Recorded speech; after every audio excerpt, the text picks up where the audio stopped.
Hello, everybody, and welcome back to Stat Check episode 103, Neckerhalls to the Wall. This is our WTC in review show. I am Innes. I am joined by Nathan and Anthony as Anthony responds to either that title or something else, possibly just choking a little bit. I hope everybody's doing well after our couple of weeks off so that we could all recover from WTC, be at WTC, all those good things that go along with it being August, which is for some of us the busiest time of year. The thing we build our year up towards, and it is really nice to have it in the rearview mirror, and I already miss it. It's an incredible paradigm dichotomy in that sense, where I would love to be at WTC every day of the year, and I think that would kill me. I hope everybody's doing well. Anthony, Nathan, kick us off. How you been? How's your last couple of weeks been? Last couple of weeks have been great.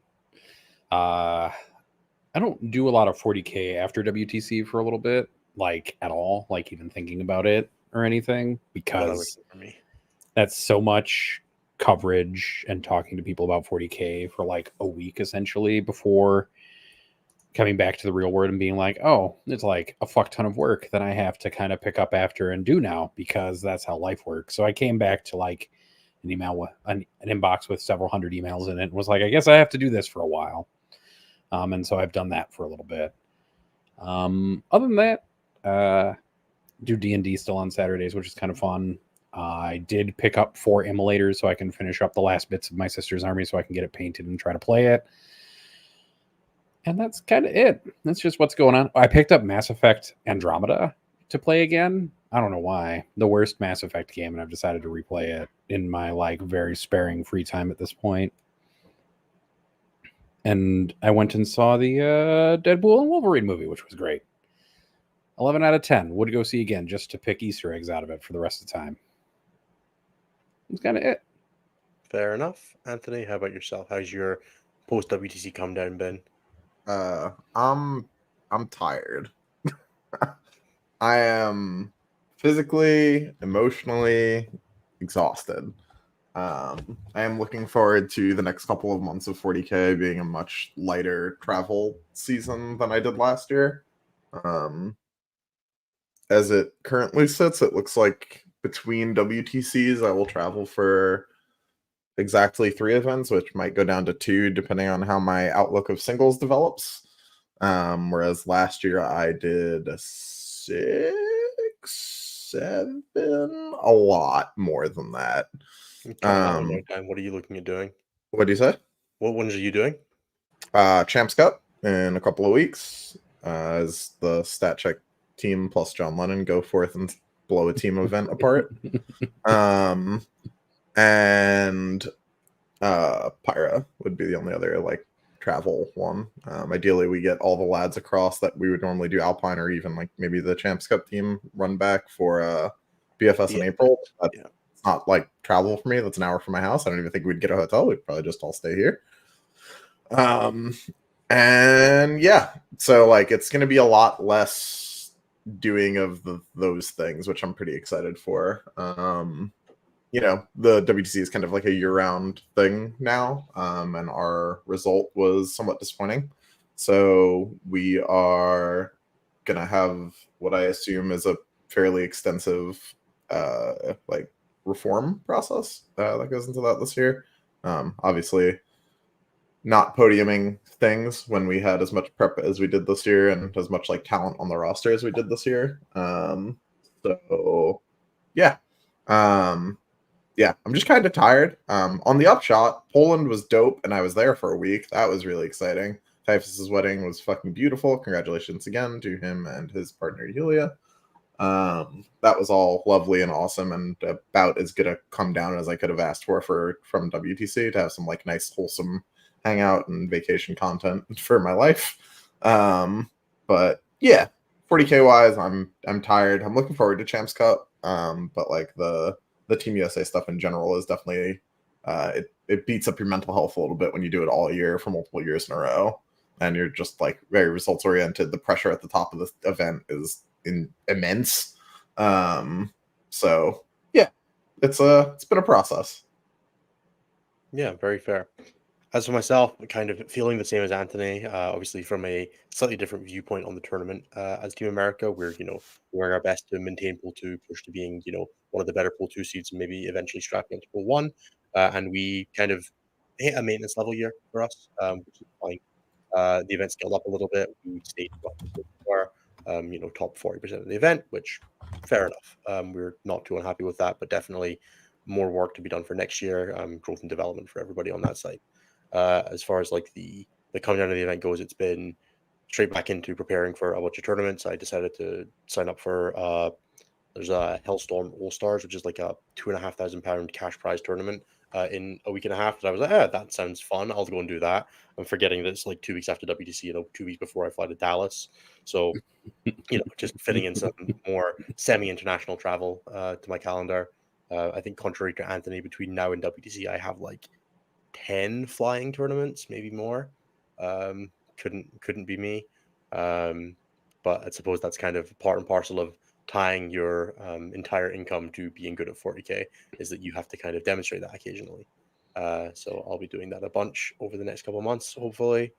As far as like getting back from it goes, had some like a little bit of rough family news when I was at WTC, so it's been a little bit of dealing with that as we came back.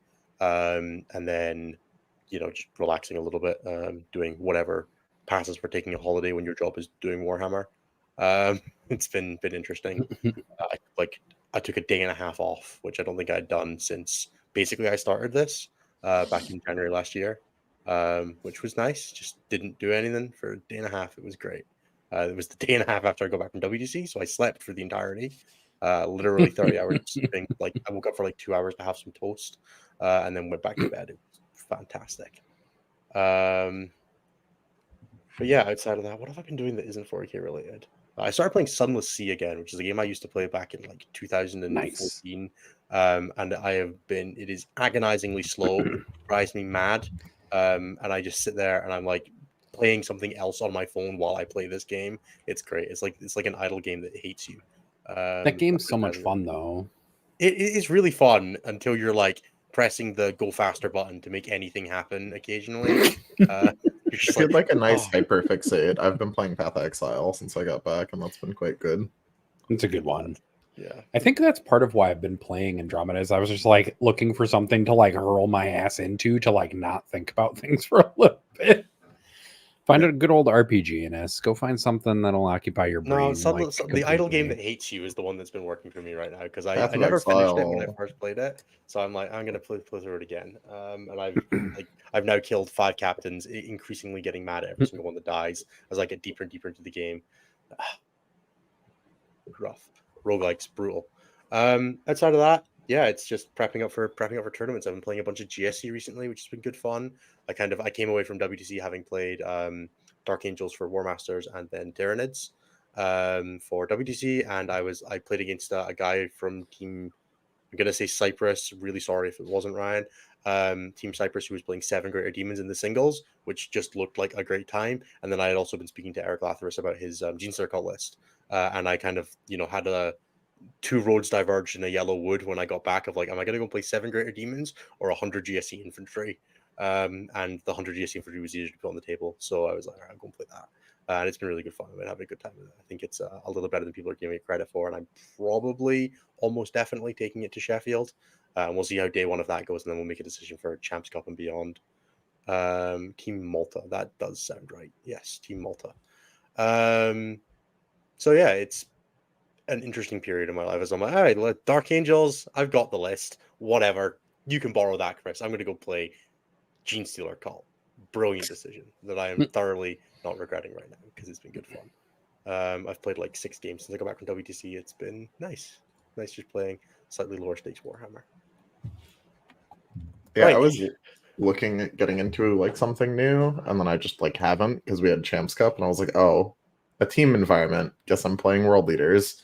And now it's just like pennant host ready to go, right? But you can't play it until, because Typhus is stealing them for. Yeah, I don't even have them yet. So yeah, I don't have like that. That's probably what I'll play like locally for a while. Is I'll fuck around with a bunch of like pen host stuff.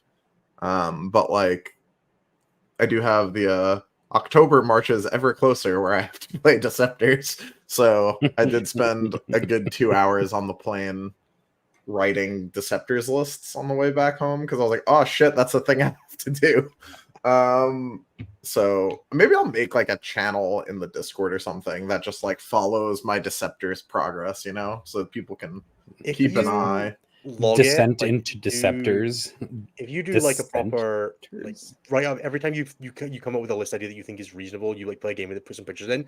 I'll do like a proper we'll record an episode of like a bonus content where I just run through like your process up to it, and then we'll do a review show after the event afterwards and make some content out of it, because I think that'd be good fun to be like, all right, how does Anthony try to break a detachment that nobody's touched? Because I think that would be kind of cool for people to see your process. I mean, the starting point of the list thus far has been 40 cultists, so seems good, yeah. Because being like, oh, actually, you don't get a first turn. By the way, Forge Fiends, it's pretty cool. Yeah, just what 40k needs is more ability to shut down your opponent when you go second. That's exactly what's missing right now. I mean, if you go second in Warhammer right now, that's generally good. I'm looking for like, I go first. We're not playing a game anymore. That's fair. If I dude, the whole detachment rules, that shit infiltratability. I was like, what the fuck? It at least is a trip. It has a bunch of good stratagems, which is cool. It has a good infantry reactive move. Fall back and shoot is super good in CSM. Like, it's okay, but it's not. I've played better things. That's for sure. My favorite thing about Deceptor is it does technically have the fastest Abaddon. Did you get advance and charge and +3 to your charge if you stack it up? So Abaddon _the Chosen is the fastest Abaddon in the book. I was like, does it get advance and charge? But with Chosen, Abaddon is the fastest Abaddon. Is that good enough to play? No, probably not. But it is really funny. You put Abaddon in Deceptors in a Land Raider, he's like, stop. Yeah, dude, it's like 11 plus 3d6 to his distance. What a terrible sentence. Terrible day to be literate. You don't have to be literate to hear. You don't. You're just rolling dice, bud. It's fine. Yeah. I haven't decided yet which direction I want to take it. There's a small part of me that wants to build it as like full AC/DC blocks behind the 40 cultists, because that sounds annoying as fuck. Like, just dig out from this and then this, and by the way, there's 2 Forge Fiends and 2 Vindicators over there. Let me know when you're done. Yeah. And I think that should be good for like an X1 at like a fairly local GT. I think that sounds fairly reasonable. I think, Anthony, you could probably X1 with like 7th edition Tyranids right now, but I think that's what this is going to feel like. So I'm going to do my best. But yeah, I think it's going to be fun. Like, it's not, like I said, I don't know that I don't even think necessarily that it's going to be good. Deceptors does let you do the Rhino nonsense with Cypher, which we love. Cypher and a Rhino is lots of fun. You move Rhino up, you get him out, you pew, pew, pew, and then put people in a Vex bubble. That shit's pretty funny. And then if someone gets close, you just jump his ass back in the Rhino. Is it good? Probably not. Who cares? Yeah, whatever. Woo! All right. All right, let's move on. Before we move on to the stats. As a reminder, please do remember to check out youtube.com/statcheck for all of the back episodes of the show, all of the other shows on our network like X&1, End of the Matrix, Take All Comers, and Champions of 40k. You can find them all there, going live at various times, including us at 11 p.m. every Tuesday. Tuesdays is the day that it is today, or 6 Eastern. And if you'd like to check out our Patreon, patreon.com/statcheck, $5 a month gets you access to our Discord community, the ability to ask questions in the channel before the episode to make sure that they get answered, and just generally interact with all of our wonderful selves. You'll get to see us shit talking about random detachments, complaining about Nathan's Battleshock tests, not this Nathan Roberts' Battleshock tests against sisters on stream at Leeds, all that good stuff. So yeah, please do check that out if you're in a position to support us a little bit more. Otherwise, like, comment, subscribe, all that usual interactive stuff that you have to say because otherwise nobody does it. Let's move on to the stats. We have 3 weeks of stuff to go through, Nathan. Why don't you kick us off? Oh man, it's so exciting to look at these stats again. No, it's okay. So we got 3 weeks of stats that we're going to do, and then I'm going to pull up the summary data from the metadata dashboard because it's been fully updated as of today. So if you want to follow along in a couple minutes, I'll walk through it. And you can read along with StatsDad, basically, as I wander through it and try to mirror my screen for all of you. It'll be great. For the last 3 weeks, the top performing faction is Space Wolves. 72 players, 3.2% meta representation, a 57.2% win rate, 4 event wins, 9 top 4s, 15 top 10s, and a 2.22 over rep. I had to double check to make sure I was looking at Pariah for a second, because I was like, this number seems vaguely familiar, like a pre-Pariah Space Wolves number. But it is, in fact, a post-Pariah Space Wolves number. And second is Thousand Suns, 97 players, 4.3% of the meta, a 56.4% win rate, 4 event wins, 9 top 4s, 19 top 10s, and a 1.65 for over rep. And then we have Drukari, 53 players, 2.3% of the meta, a 55.5% win rate, 2 event wins, 5 top 4s, 11 top 10s, and a 1.68 over rep.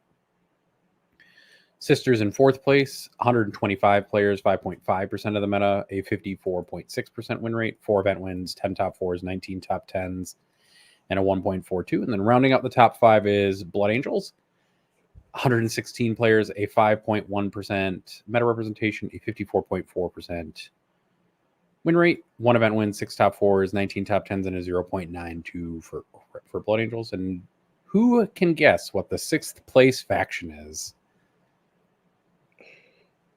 by win rate? Orcs. Gene Stealer cult. It's definitely not Gene Stealer cult. It is Death Watch. Hell yeah, dude. Just in time to get removed from the game. 15 players, the most Death Watch players ever. It is 3 weeks of data, though. 0.7% of the meta, a 54.3% win rate. They won an event, which is their top 4, and is one of their 2 top 10s for a 1.18 over rep. Perfectly balanced are the Death Watch, as So they... Death Watch players have done an incredible job of waiting until their book was announced and be like, oh shit, I wanted to play with that. And having one last hurrah with it, which fair play to them. They are definitely getting screwed over in the update. Even worse than I thought it was going to be in terms of like integration with Space Marines. Losing the Adept as a Astartes keyword, a particular kick in the nuts there. But yeah, that's hilarious. Like, Godspeed, guys. Blackbeard Task Force, one last go with Uppy Downy Desolation Marines. Sad. Things And no then one will at the ever bottom, miss. we have Gene Stealer Colts, which is 20 players, 0.9%, a 34.3% win rate. That's a 34.3% win rate. But they do have a top 4 and a top 10 and a 0.89 for overrep. And I do believe that they do have an event win since the start of Pariah, which they do. So they're doing better than Yeah, the it 2 was Eric. that haven't gotten one. Yeah, it was Eric. They're doing better than Orcs and Leagues of Votan, who both don't have event wins yet, apparently. What's their win rate, Nathan? Before we get too far on that they're doing better than somebody train. Again, it's a 34.3% win rate, and then a 38% in the summary data. Let's not get too excited. I know. Yeah, so you But- rock up to a game, you've got a 5-up or on a weekly, or a 5-up on a 5-up rolling ones on the weekly on the overall to win a game. Yeah, or you roll to see if you're Eric Lathuris, and if you roll not, you don't win. Orcs Yeah, are you the rolled second that worst. 3 up on a D20, unfortunately. Yeah, Orcs are the second worst faction in the game currently. 74 players. This last few weeks, 3.3% of the meta, 39.6% win rate, 3 top 4s, 4 top 10s, and a 0.72 for overrep. Then we have Space Marines in third, 3.5% of the meta, 41.9% win rate. They do have an event win, 3 top 4s, 12 top 10s, and a 0.67 overrep.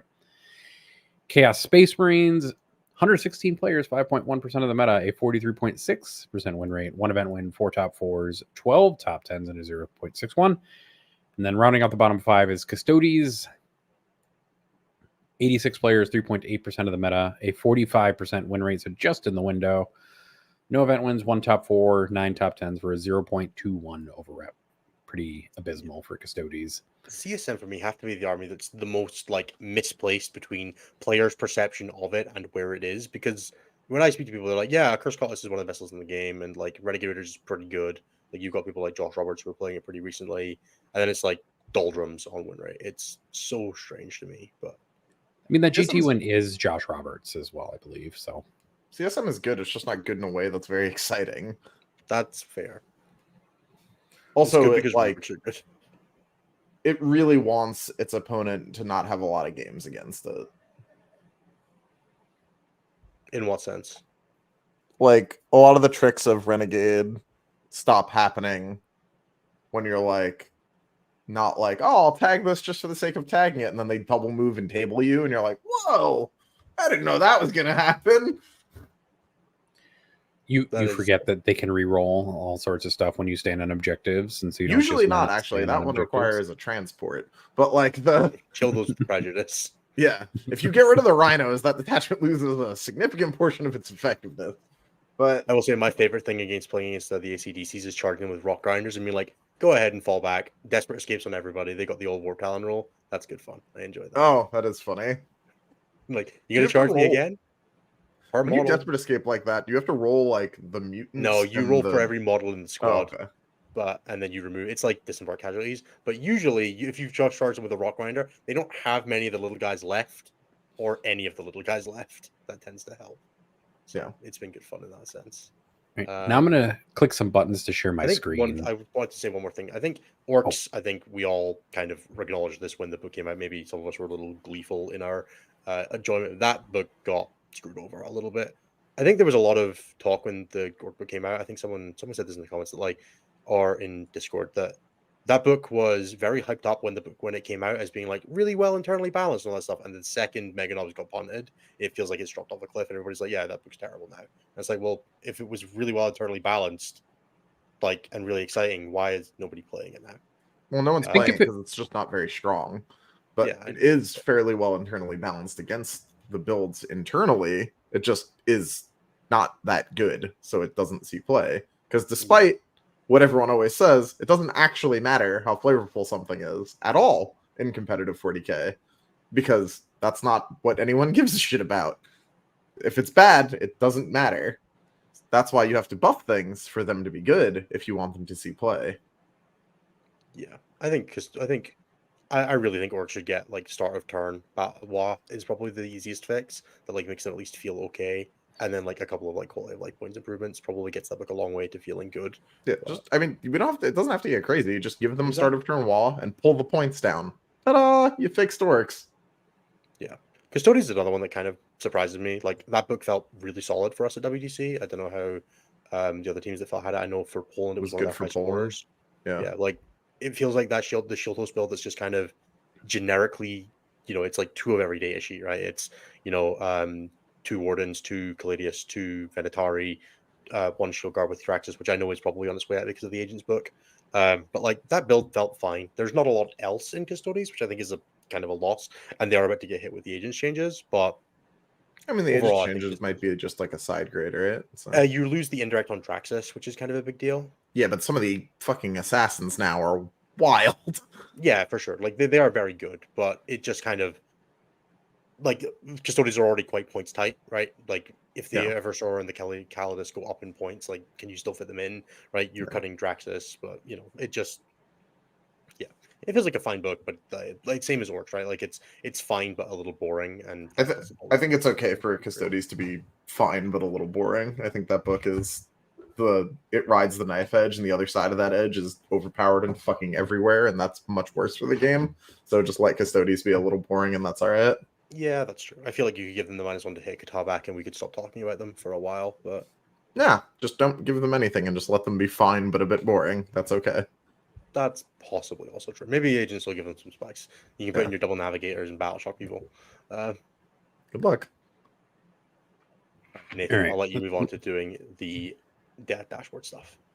No, there's an important tidbit and like perspective that I think people always forget is that if this show was just me rattling about stats all day, every day for like multiple hours, I think it would lose some very important nuance because numbers don't tell the whole story, which is probably what we'll see in a second. Well, let's stare at a bunch of numbers then.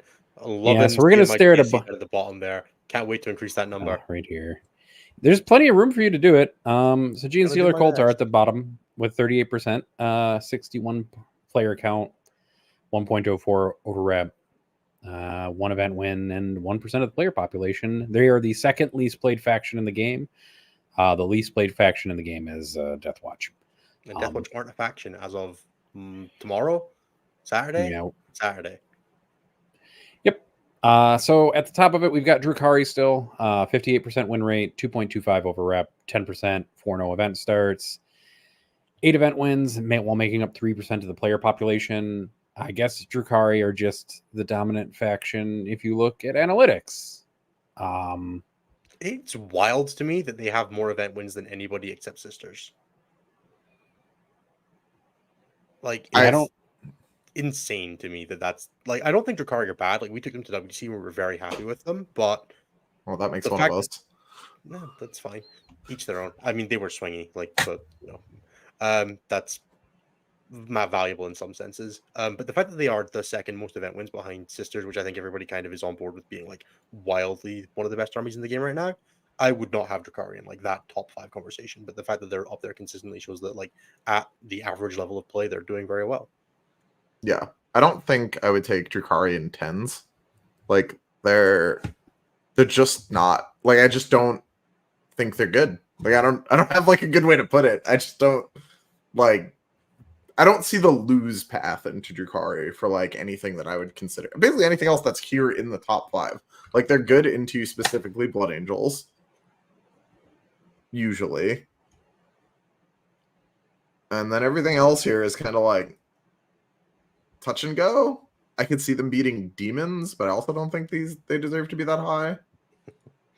We had a lot of vehicle army first defense rejects Drukhari, plays the thing we want them to at WTC. That happened. There was one round where our Drukhari player got rejected 3 times. Just reject. Yeah. It was very funny. So they're definitely like, for us, they definitely had a job and they did it quite well. But yeah, I can see your perspective on that as well. I mean, some of it is that like we're like, as Team USA anyway, we were like many Playing reps very deep different into people. them because we worked with like Canada and Sweden, both of which had and liked Drukhari a lot. It's some consequence of that is that we're like, oh, so if you just kill the transports, you're the old detachment. And they were like, no, you don't tell anyone that. You're not supposed to know that. And it was like, okay.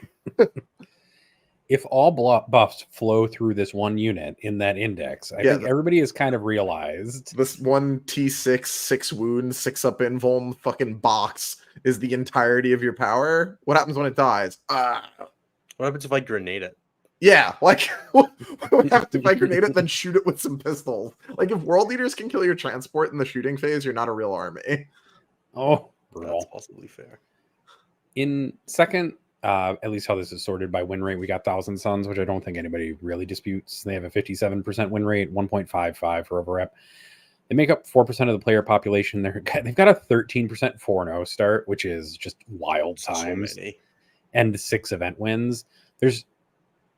The only thing I think you can dispute is that maybe Sisters are the better army than they are, because Sisters have more event wins and a larger player population and are still doing comparably, if not better than them. Yeah, like the average, like the expected value of a 4-0 event start is 6.25%, right? Because that's 1 in 16 of your players, assuming a 50% win rate. The fact that they are doubling that is insanity. Thousand Suns are fucking broken, dude. I can't like. I don't even know of this list what I would consider to be like even touchy from like the top 10 listed here. Current changes with the indirect, there are definitely a couple of things that are like squirrely now that weren't before. Dark Angels being one that is probably specifically like actually a bad matchup. And then like Blood Angels now gets like flippy, I think. I think you could play against Blood Angels with like 1,200 points of T-Suns and just blow them apart. I think you could not use most of the stratagems or Cabal points and blow Blood Angels to smithereens. That matchup is so free for Thousand Suns. Fair enough. Dude, Manny got 20'd in the ritual. Like, what are we talking about right now? Like, sure, man. I hand on heart don't know how you get 20'd in that matchup without just playing it bad. But Thousand Suns are really good into Blood Angels once the Thousand Suns players had any amount of practice. Sure. If you don't just take rubrics. You need some amount of Mutalists to like force them to commit into real things. Sure. Otherwise, then like it could probably get squirrely if you just only play rubrics. Maybe. I don't know, even then. Every time we've tested that matchup, it's been a fucking dumpster fire. We're always like, this is going to be the time. This is it. The T-Suns counter. And then the Blood Angels get to the field and all die in the same turn. And it's like, oh, I have to imagine happened? 100 Black Templars isn't the most fun thing in the world as well when they pick the Feel No Pain one. Magic Chaos Knights didn't care about it because you had Death Hex and then Forge Fiend. But other... Different ones, yeah. Yeah, different ones. Other... Yeah, and that version apparently loses really hard to 18 Bulgrin. So That's correct. So, you know, there's always swings and roundabouts with these things. Sorry, we're now meta commenting on how WTC went with like sniping at each other. It's great. All right. The next up, I don't think anybody's too terribly surprised by is Space Wolves, Blood Angels, both at 55%. Space Wolves with a 1.2, Blood Angels with a 1.34 for overrep, an 8 and a 6% 4-0 event start. Blood Angels have 6 event wins. Space Wolves have 4 event wins, which all came over the last 3 weeks. Fewer people playing Space Wolves, essentially. That's kind of it. I mean, a bunch of teams took Blood Angels at WTC, so I think everybody could kind of foresee this in singles that Blood Angels are popular. Yeah, Blood Angels actually averaged pretty bad scores at WTC. Like, I was going to say, it's they averaged like 60. They averaged like 9.5 points, something like that. It's funny to watch. A little bit worse than average. It's funny to watch the singles meta lag behind a smidge here, where it's like still on Blood Angels largely in like the large part of it, whereas like I would say at this point, if you wanted to win a big singles tournament, you'd be better off playing either Space Wolves or Dark Angels, preferably Dark Angels. I think don't think Blood Angels are bad. It's just in the team's environment when we kind of had the same thing as last year. I think we can talk about this a bit more when we get to WTC. But last year we had the two kind of like broken pillars of the format, right, with Eldar and GSC, and GSC proved to be fairly exploitable, and Eldar proved to be like basically resilient to getting exploited. And I think we saw kind of the same thing across the 3 that I would have said were like the pillars this year with Blood Angels, Sisters, and Thousand Sons, where Sisters came out fairly drawish, strong but not insane. Thousand Sons were like, cool, you prep for me, fuck off. And Blood Angels were like actually manageable if you built for them, but still did very well in the right hands for some people, right? There were still some people who did very well with Blood Angels. It's just, they proved a bit more exploitable in the same way that GSC did the previous year. I think that it was a lot more manageable to play against Blood Angels than something like DA. Yeah, Blood Angels I also think like DA was very unknown coming into this. Like, we knew DA were good, but nobody had really nailed down a build before WTC list submission. Yeah, once those first handful of weekends where I had to play or watch people play against John playing DA, I was immediately converted hood boy. I was like, holy shit, what the fuck is this? Definitely Knights sure are a data sheet that exists in Warhammer still. That army is fucked up. Also, like, being able to, again, literally play against Thousand Sons at all and even pretend is quite good. I played that game on stream without watchers and still almost won. That's what I'm saying. Being able to play that matchup is pretty powerful, and Blood Angels just like stare at the floor, upset, and pick up their models that are very expensive. All right. I think the next interesting one is Chaos Demons, who did really well at WTC, and we kind of talked about it a little bit on the WTC recap with Contact Loss. There were two Chaos Demon players in the top 2. No way I would have believed you if you told me that. Like, of any faction, like, that was attending, you could have told me that there were 2 Imperial Knights teams in the top 2, and I'd have been like, yeah, that kind of makes sense. 2 Demons, I'd have been like, nah, what are you on about? Wasn't there... No, France didn't have Demons, did they? Oh, no, sorry, it was 2 in the top 3, right? Because it was 2 in the top 4. 2 in the top 4. Yeah. Oh, no, yeah, because it was Spain and Sweden. Spain and Sweden. Yeah, there we go. 2 in the top 4. Sorry, my apologies. I was like... still wild to me. I mean, they do have a 10% 4-0 event start, which is actually incredible just for an army, but there's some good lists in there. People, I think, sleep on some stuff in singles, but that might be a lesson from playing WTC. Deathwing Knights. Bloodletters are a good way to deal with Deathwing Knights. Do not enjoy that data sheet. That's true. And then Rendmaster plus Bloodletters is scary for Dark Angels. You do have to get a ranged, locked, line of sight locked. It doesn't require line of sight. Yes, it does. The Rendmaster. Yep. 90% sure it doesn't. You have to get both, and if you get both, then you can kill the Dark Angels as long as you don't trigger their reactive move. Heartbreaking. You can't reactive move off of deep strikes. So that's true, but that's not what I said. You have to be able to line up both of those things without doing that. Details. Yeah. Details. It's clearly working for some people. I think we'll talk about Chaos Space Marines just kind of next for a second. So I opened up the Chaos Space Marines package because their win rate is 4th from the bottom, But yeah, people sorted by this way. aren't Renegade Raiders. But they do have 6 event wins, and they are 1 in Chaos Cult, 3 in Renegade Raiders, and 2 in Pack-Bound Zealots. And then, I'm like, Deceptors is what I will play. And someone threw a whole bunch of money at me to do it. Thanks, James. But Chaos Cult is like legit scary. If you take out most of the like nonsense and just build the detachment for the 3 ACDC bricks, holy fucking moly, those things are fast in that detachment. They're going where? Fast. It is fucked up. If you are in like eligible to declare a charge range, oh boy, you're in trouble. Like, yeah. Chaos Cult is very penitent and hosty. You don't get a lot of anything else, but the things you do get are really good. You do get a fair amount of other things. They just get zero synergy. Synergy, yeah. Yeah. You can run a lot of other stuff in penitent host. You can run castigators and no benefits, just data sheet. But the data sheet buffs you do get are nuts. Yeah. The desperate pacts are like plus move and things like that. There's a reroll wound stratagem. It's just like, oh baby. Actually, that one's even dumber. It's reroll hits and it's reroll wounds also if you pass. Yeah, and it's like the pass is like on a 6 with a reroll. No reroll. You only get the reroll on dark pacts, right? So, yeah, not desperate. It's just on a 6. Yeah.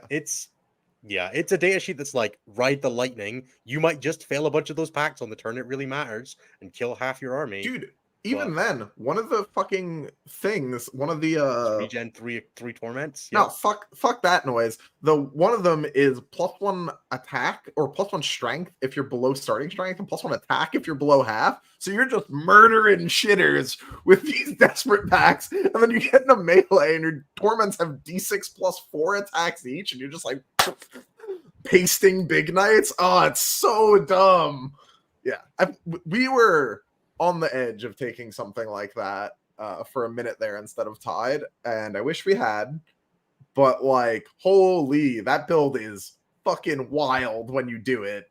Yeah, it is very clearly like 5 guys playing it and having a great old time. I know Derek, actually one of the Philly guys, has been playing it and doing really well with it. Yep. You can see a bunch of stuff like that on what's his channel, 40k Dirtbags. I think he has a bunch of games going through it and like the place all that. So if you're interested in seeing some stuff like that, go and check that out. Big fan of that kind of content. I played him a couple of years ago at the event I came over to Anthony's actually. So yeah, check that out if you want to see some stuff for Chaos Cults, because it's a really cool build, and it's one of those things that I hope never catches on, because not that I don't think I can play against it, I just don't want to have to. It just seems so many models, So when we're talking about ACDC, those are the accursed cultist bricks, right? Yeah, ACDC is a cursed cultist with Dark Commune. It's generally a six big guys that are basically mini chaos spawn, and then 8 little dudes, and then you attach, or 10 little dudes, and then you attach a Dark Commune, which gives them a 5 invulnerable save, once per game advance and charge. And then Chaos Cult has an ability called Desperate Pact, which is basically, it's an additional thing you can do on top of Dark Pacting that gives you like a bunch of extra benefits depending on like the detachments and on like the base rules and stuff like that. They're like, it's like plus movement, reroll advances, reroll charges, just stuff like that. And then all the stratagems are like take a Desperate Pact, which is another like Dark Pact equivalent that does more damage to you if you fail it, but gives you additional benefits. Nice. All right. But you'll see ACTCs are super popular right now. Matt Bonnet, one of the Team France guys, was playing them, did very well with them in the singles, and they're, very, very, very popular. Otherwise, rounding out the bottom is Space Marines, Orcs, and Gene Stealer Cult, which we all kind of talked about just like a little bit. We didn't really talk about Space Marines, but we talked about Orcs. I think Orcs also got kind of extra whammied because they got nerfs to like Green Tide as well as some other stuff in that. And then there's like some stuff that needs to be kind of errated or fixed with how some of their stuff works, perhaps.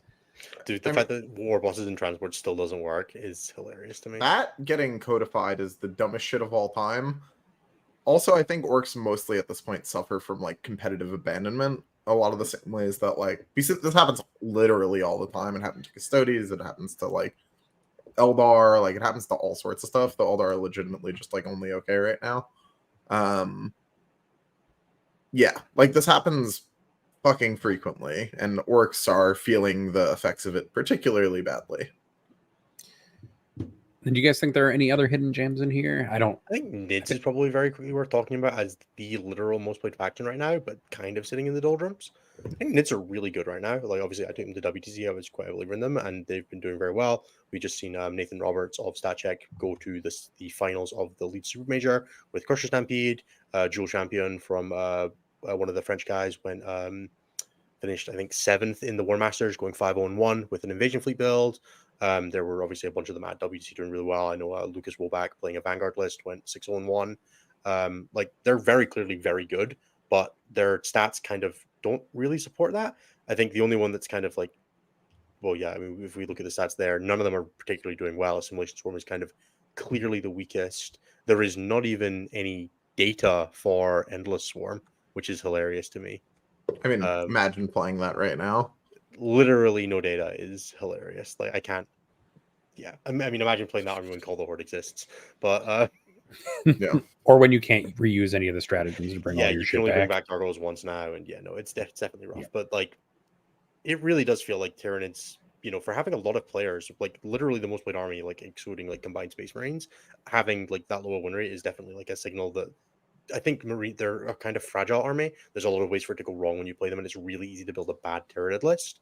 But also, sorry, go for it. I was just going to say, I think that most of their win rate being lower is driven by them being the most popular, right? That's quite common in general. Like when things are very popular, their win rate is quite low. Yeah, that's true. But we would still expect that, like, I would still expect to see more like event wins and things like that. Like, there's literally my Vanguard win and one other Invasion Fleet win. That's fair. For the entire faction, like while being the most played faction, right? They have very clearly like one of the lowest overreps going. Like all of the overrep for Crusher and Assimilation Swarm is coming from top fours, not from event wins, right? Like it's very clearly just not converting at the highest levels, which probably signifies that there's like still some fundamental flaws with the faction of just not doing quite enough of anything. Which is why it's sitting in that kind of 45%, right? Where it's probably better than it looks, but not good enough to be good. I think I would say for Tyranids right now. I will say it was the most fun that I had playing 40k in a while, getting to play Innis's WTC list in Scotland a couple of times. It's so much fun to like pop a Moloch out and be like, take some battle shock tests, and then watches your opponent fails one at like -4 leadership. That's about it. You know, Yeah, I played one game fun. against Hypercrypt at WTC where I killed a total of 4 units, and most of them were in my opponent's turn. 2 failed battle shocks. It was the best. And just like, oh, that died. I guess you're not getting behind in Locust this turn. Hold those cards, please. It's so much fun. That's where Right, I think we'll end the that's stats us for the today. stats then. Yeah. Right. Do I have any other plugs to do? I'm gonna do another set of plugs before we move on. Anthony, vamp for a second. An army that is sneaky good for actual is Admech. That army got a whole bunch of buffs and is actually pretty good now. Also, why. If you're particularly worried about the Drukhari menace, it beats the unholy fuck out of elf bodies. It is patently unfair when you take a bunch of those Flappy Bird things into elves. I played against the WTC, piloted by Denmark's player Richard. He was quite good. The matchup for them is like extraordinarily flippy into Eaters, like trending towards being World Eater favored because their army is very strength, not wound exalted 8-bound on better than 5s, and kill Angron real slow if las cannons no cooperate. Not a lot of grenades. And a whole lot of leadership 7 for exalted fallback checks, all of which culminate in having a bad day against Eaters. But against like elves and shit like that, they're really fast. Admech delivers like their damage that they do to a place quite well, because a lot of their shit can be like literally all of it can have assault, and then the birds shit is fast. The boats give them a little bit of reach. All the chickens advance and shoot or whatever. There's a lot of like go quickly do thing happening with Admech. The army is obviously still prohibitively expensive to play and has like other like above table issues, but if for some reason you're terrified of your local Drukhari menace, bust out some fucking AdMech and send those elves to the Shadow Realm because that matchup is unplayable. Yeah, I think one of the interesting things is kind of one of the ways people were describing it was a lot is like Imperial Eldar, right? Where it's take your army, apply damage one place. I think the thing that AdMech is kind of missing is the disconnect is the like reduce ability for your opponent to do damage back to you because you're like doing it I by mean, volume, and that you're kind of still in that place when you get hit back, and that if can be a little bit you're problematic. if you're an army that like relies on doing range damage, it can be legitimately annoying to kill the AdMech because it's all stealth and it all has a 5-up invuln, and parts of it have 5-up feel no pain. Like it's a pain in the ass to get rid of efficiently. Yeah, but I don't think armies that get countered by a clock are real. I hear. Yeah, that's fair. I think there is a very real like tendency in 40k. Like one thing that people have been talking about a bunch, right? Obviously, WTC this year we saw a few horde builds do quite well, right? And I love my saying it's always a horde meta, but it's never a horde meta because the second the game like starts trending towards hordes, it's often quite easy for armies to build against it, and inexperienced players trying to play hordes will just lose for no reason because you will time out 100%, especially if you're not got prepped on it. Do not be super quick to jump on a horde army if you are not prepared to play it under time pressure. It is not your like if you show up to play a game with more than 100 models and you don't bring a clock, like you're actively trolling yourself because your opponent's got just as much class clocking as you are, but also like you can't expect to get 2.5 hours of the game to play your turns. Like it's not fair to your opponent. So Yep. yeah, be aware of that when you lean into like playing a horde army, especially outside of the WTC environment, which is I don't want to say forgiving in a clock sense because it's literally the least forgiving environment, but you have 4 hours to play your game at WTC. You do not in your average singles tournament. A lot of rounds are 2 hours 45 plus time to get to your table and explaining your army to your opponent, which if you're playing a horde, it's probably going to take a minute because your opponent's not going to know what the hell is going on. Yeah. Are you trying to say that taking 100 Black Templar Primaris Crusaders might be a bad plan if you're not ready to play a horde army? I would suggest that that's the easiest army in the game to cheat with outside of like Endless Swarm Tyranids. Yep. Olivier specifically played the War Masters, and I will commend him for this forward and backwards because we like literally don't let people play the War Masters. He is a superhuman from a fatigue perspective. Just point that out off the rip. Secondly, he specifically played the War Masters for the express purpose of being like clear to his opponents so that he could maintain having good sportsmanship and not cheat or have to ask for takebacks or anything at WTC, which is super commendable because that army is like mixed save, feel no pain, garbage nonsense. That's super easy to be like, oh yeah, man, reactive moves and blood or mini blood surges. Yeah. So I don't know. I really want to play it. I don't lie. It looks wild. Hey, I have a question. One last one on that one before we move on. Where does Olivier slot into the GOAT conversation now with a back-to-back? I mean, he's still got work to do, right? Like a back-to-back is very powerful, but he's still got, Yeah, he starts being in that conversation now, right? I think. Yeah, it's a good start. I'll give him that. Just needs to win LVO or WCW now, I mean, it's can cement it. It's a back-to-back culminating with a 20 over Sean. Like that's big. That's a strong start. It certainly is. I look forward to seeing where his career continues because he's been doing very well for a decent amount of time in the European meta. So the fact that his name is getting out there is awesome for him, especially given that his nickname is literally Father Beaver. Is it really? Yeah, Percastor is Father Beaver, as I understand it. I love that. That's the best. I'm gonna double check that one before I'm just like swearing on the internet. So let me. Yeah, I hope that's what it is. That would be. That's such a good nickname if that's what it is. I hope you like missed a fucking accent and it's like something terrible. That would be exactly how this would work. Innes forgot like 5 silent letters in the French word. Yeah. You know what's the biggest disparity that no one talks about at WTC is that other teams get to curse. It's spelled differently, but it's pronounced that way. Oh, got it. Other teams get to curse and say awful shit in their pre-round chants, but if you're just an English-speaking country, you just gotta say your name because you can't say any of the fun shit that all the other teams get to do because no one knows what the fuck they're saying. The USA 100% are doing that.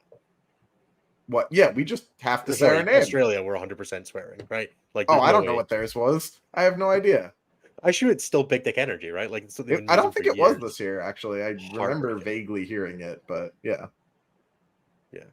Right. Shall we move on to doing a bit of WTC interview? I was going to do some more plugs, but I'll just do a more bundled one at the end because I want to talk about WTC. let's do the easy bit, or I say the easy bit. Nathan, how was the experience of casting and being involved at the WTC from your perspective? Because obviously you went out there as a representative of StatCheck, you were on the stream with Contact Loss. How was that? How was it getting to be involved in the event? So this is the second year that we've done it. We made like a concerted effort to kind of fix some of the audio issues and stuff like that this year, which we did somewhat because we brought a tech with. We improved our microphone situation and everything, but we still kind of had to deal with the idea of being in a giant hangar full of people. But overall, the doing coverage at WTC is like wildly fun. You get to talk to like every single human being, and since I'm just there for like interviewing coaches and stuff like that, I get to do all sorts of fun shit. Like the Netherlands coach calls me over. He's like, "Do you want to see the graphs that we use for our like matrices and stuff like that?" And I'm like, yes, I do want to see your wild Excel spreadsheet with visualizations. Why would I not want to? So I got to see a bunch of that stuff. And people are very open with me, which is really cool. So I got to have a lot of really fun conversations with folks about how different aspects of their teams work and stuff like that, how they do all sorts of stuff. That stuff's like super cool. I love doing that stuff. Being commentary at the WTC means you get to talk to people from every single team about all sorts of stuff, and it's great. And then when we brought people over for interviews, that was also really cool. You get to meet a bunch of people who you otherwise just would never meet, right?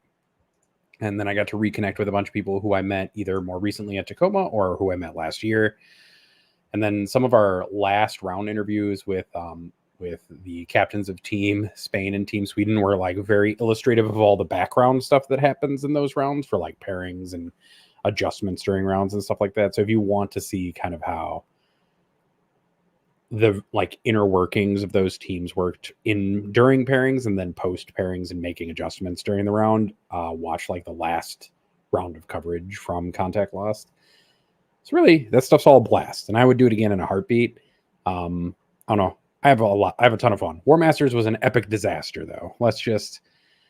As I told a bunch of people over the weekend, if you don't practice swimming and then try to swim in a tank full of sharks, you will die. And that's what happened. I went 0-3, and then I was like, you know what? I've never actually seen Mechelen. So I dropped for day 2. And Seth of Signals from the Frontline fame, who was doing coverage with War Games Live, was like, I also went 0-3 and also dropped for day 2. And so me and Seth tooled around Mechelen together for day 2 instead, which was so much better in a bunch of ways. Got chocolate and stuff like that. Got to see a bunch of stuff in Mechelen, which was great because then it was like nonstop coverage for the rest of the time and like 25,000 steps per day and stuff like that every day, walking around in circles. Yeah. All right. Hot questions. What was your favorite interview that you did over the weekend? What should people go back and watch if they have the opportunity? Oh man, that's a good question. So I think if people want to see kind of what some of the new teams are like, I think those are really illustrative of like how you start a team. So if you're interested in starting a team, we tried to interview everybody who was new effectively at this year's WTC. We have an interview with Singapore, Thailand, and China at the same time. And then we have an interview with Team Mexico. Then we have another interview with the South Korean team as well. And so those are really illustrative of like kind of some new teams and some new environments. So if you're interested in seeing how some teams get set up and stuff like that, those are really cool. I think my favorite interview of the weekend, though, was with Zandre, who is with Team Spain. And he came on and he was like, I'm going to lay out every single card for how our team operates in the last round of the day. This was before they beat Sweden to get second place. And he lays out like every single thing that they did during pairings. And so that was super amazing. Also, every time I got to have Corrales on from USA, because he talks. So the reason why it's great to have him on is he's got a lot of energy, but he also just talks like a politician, like he's running for mayor all the time. And that's awesome. Yeah. Corrales is the best. Everybody loves him. Yep.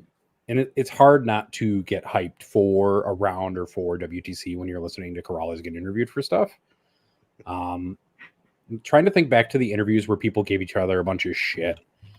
And there are a couple, mostly with Team Poland. We had Team Poland on, and Team Poland just threw shots at the opponent the whole time. That was always amazing. Somebody's got to shit talk. Around with my one with David to not needle him too much because we had just scammed him with a 75-85 draw. So I was That very one- careful to not like needle him. It's like don't piss it, don't do it. You should. Honestly, one of the things about WTC that you try to poke people into a little bit is like you can shit talk a little bit. And like you can needle your opponent just a almost beat tad. us. Wasn't feeling it. David was a good sport about it though, I think. Very much so. And it was great having you both on and actually needling each other like a little bit about it. Every time that the two teams finish a round and then come on and are having like actual fun with one another and like poking back and forth a little bit, those are way better and is illustrative of kind of one of the better things of WTC, which is like the level of sportsmanship that goes along with the level of play. Both are very high. And so that's like the best part of WTC for me is getting to see people interact with one another either pre or post and like have a good time with one another. Those things are great. Cool. And my second question for you, Nathan, what was the most interesting or difficult round to watch the results coming in for in terms of like the feeling in the room from the outside and like the results as it actually happened?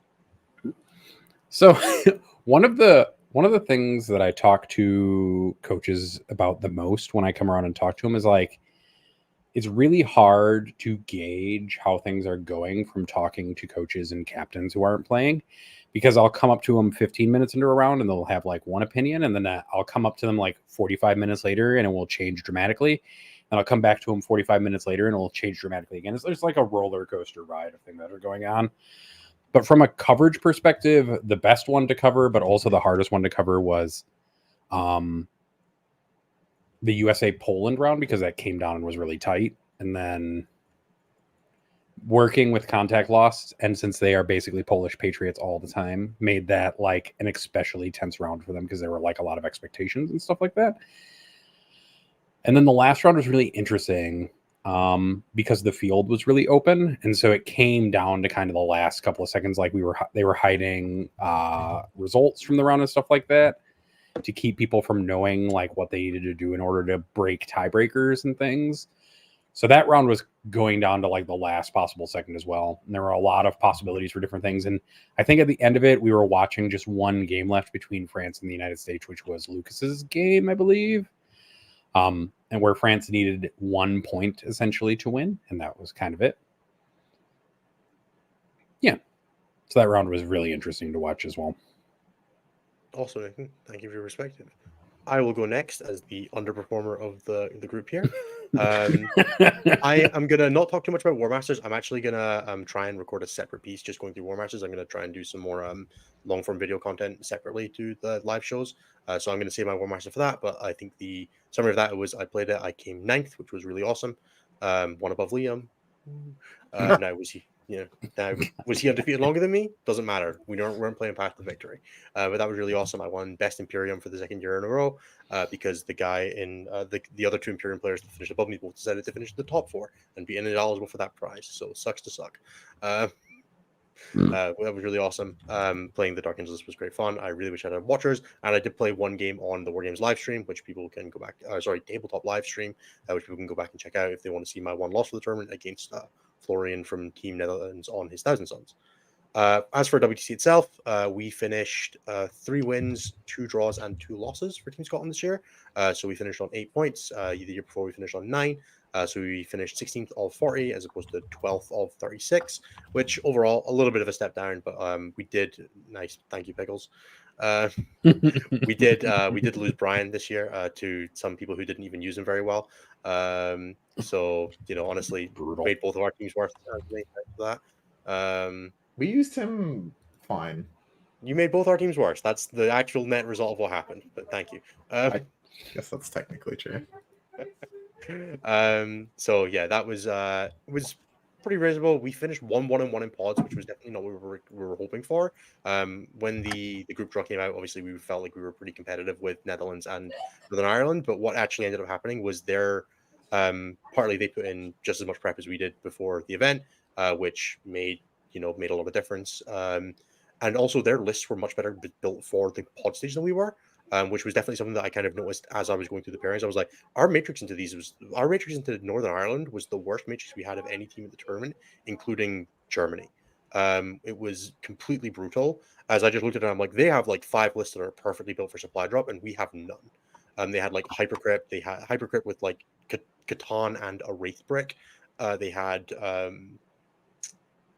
they had Grey Knights with like Drago plus 10 Terminators. They had a Curse Cultist. It was just like brutal across the board looking at it. And we felt like we were slightly better than Northern Ireland, but we were not able to push that off the draw that we paired on Matrix. We paired like a perfect 80, like we paired like 80-80 and we got 83. So that was definitely like an eye opener for us in terms of like, don't disrespect the group stage for us, because we're not at the stage where we can afford to like disrespect the pool 3 and even realistically the pool 4 seed in our pod. We need to be more careful of looking at that going forward. And I think for anybody else who's selling like a pool 4 through pool 2 or 3 team going forward, make sure you're building for your pod. It's going to be like the pool 2 team that you play in your pod or the pool 3 team is theoretically one of the easiest rounds you will play if you prep for it. We definitely came into being like, yeah, we'll win that round and we'll go with it later. Then we pulled Northern Ireland, who had a lot of time to prep for us and had experience for us and had done it. And they, I don't want to say overperformed, but did very well into us off the back of that. It was definitely not the best point for us. And then Purge of the Foe against the Netherlands was pretty brutal as well. We had our Emissary Drakari list. We had me making Spore Mines, feeding over Killmore every turn for no reason. I played against the Grey Knight later to play that guild where I had a couple turns where I was just like, I've killed every model in this army that isn't a Terminator brick. I can't get a kill this turn. And that was really rough. So yeah, overall, that was kind of a learning process for us. We then came out of that. We had our first 2-0 day in Team Scotland's WTC history. Since ETC, we have not had a day where we won 2 games. And we did have a day here where we beat Greece and Switzerland. Sorry, not Sweden. Which was really, really cool. It was great to see. We also had another first, which is one that I am super proud of in terms of like a personal development for the team standpoint, which is I lost my game against Switzerland and we still won the round, which was also a WTC first for us. Which was very, very different, and it was just like super great thing to see. My game went down early. I was able to feed that. Obviously, if my game goes bad, at least it happens fast, which meant that it was quite easy to feed that back to the team and like have them step up and cover the slack. We then paired New Zealand in the same round we had paired them the previous year, and we changed almost exactly the score difference of one Brian. I think we scored 20 points less than we did last year, and Brian had 20 the year before, which was quite funny, but also a little saddening. New Zealand obviously played really well. They were a really strong pool 1 seed. We actually thought we had lost this round. We were ready to put the score on BCP as a 72-88 loss, and then we found we were recounting one of the score sheets and we were like, this guy's secret missioned and didn't get it. How's he got 35 primary? That's not how secret missions work. Drop 3 of their points, 75-85 dead draw. If no one had ever counted that, they probably played Germany and we play Canada, and maybe the scores are the other way around. But nope, we caught the mistake, and then we paired Germany for the last round. And I think for me, this was one of the humbling, for a team, a humbling moment, right?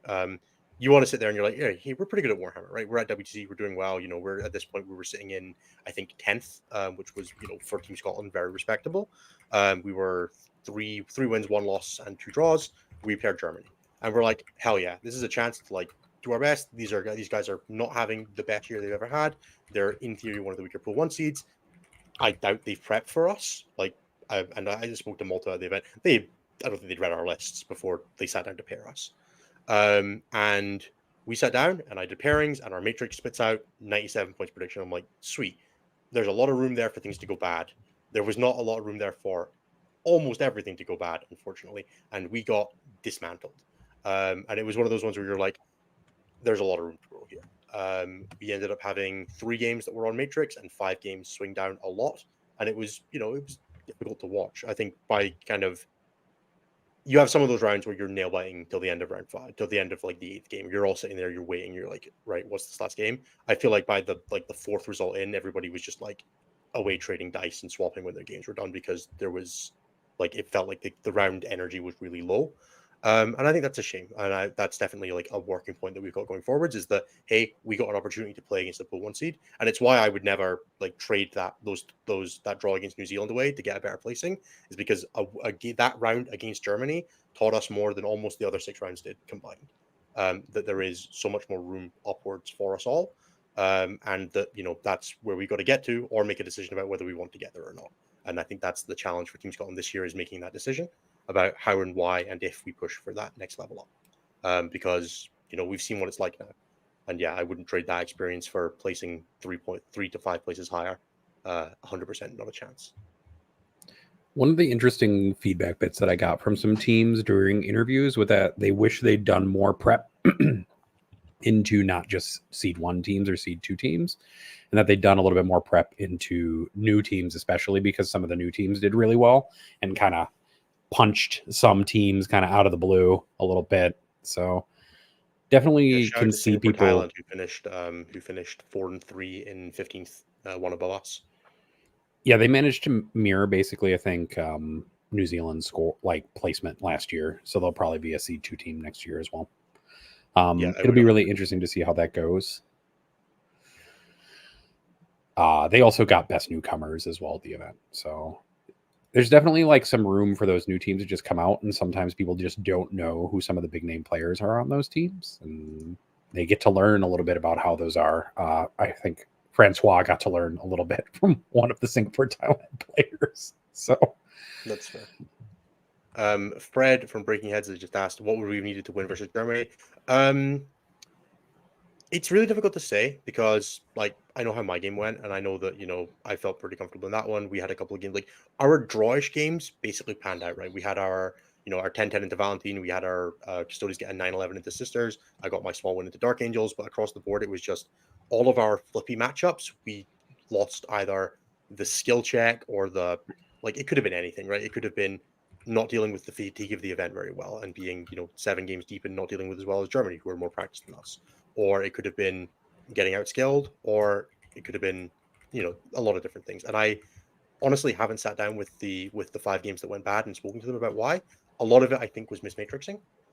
Just on kind of a surface analysis, looking at a few of them, I'm not sure I agree with what that maybe that should have been something else.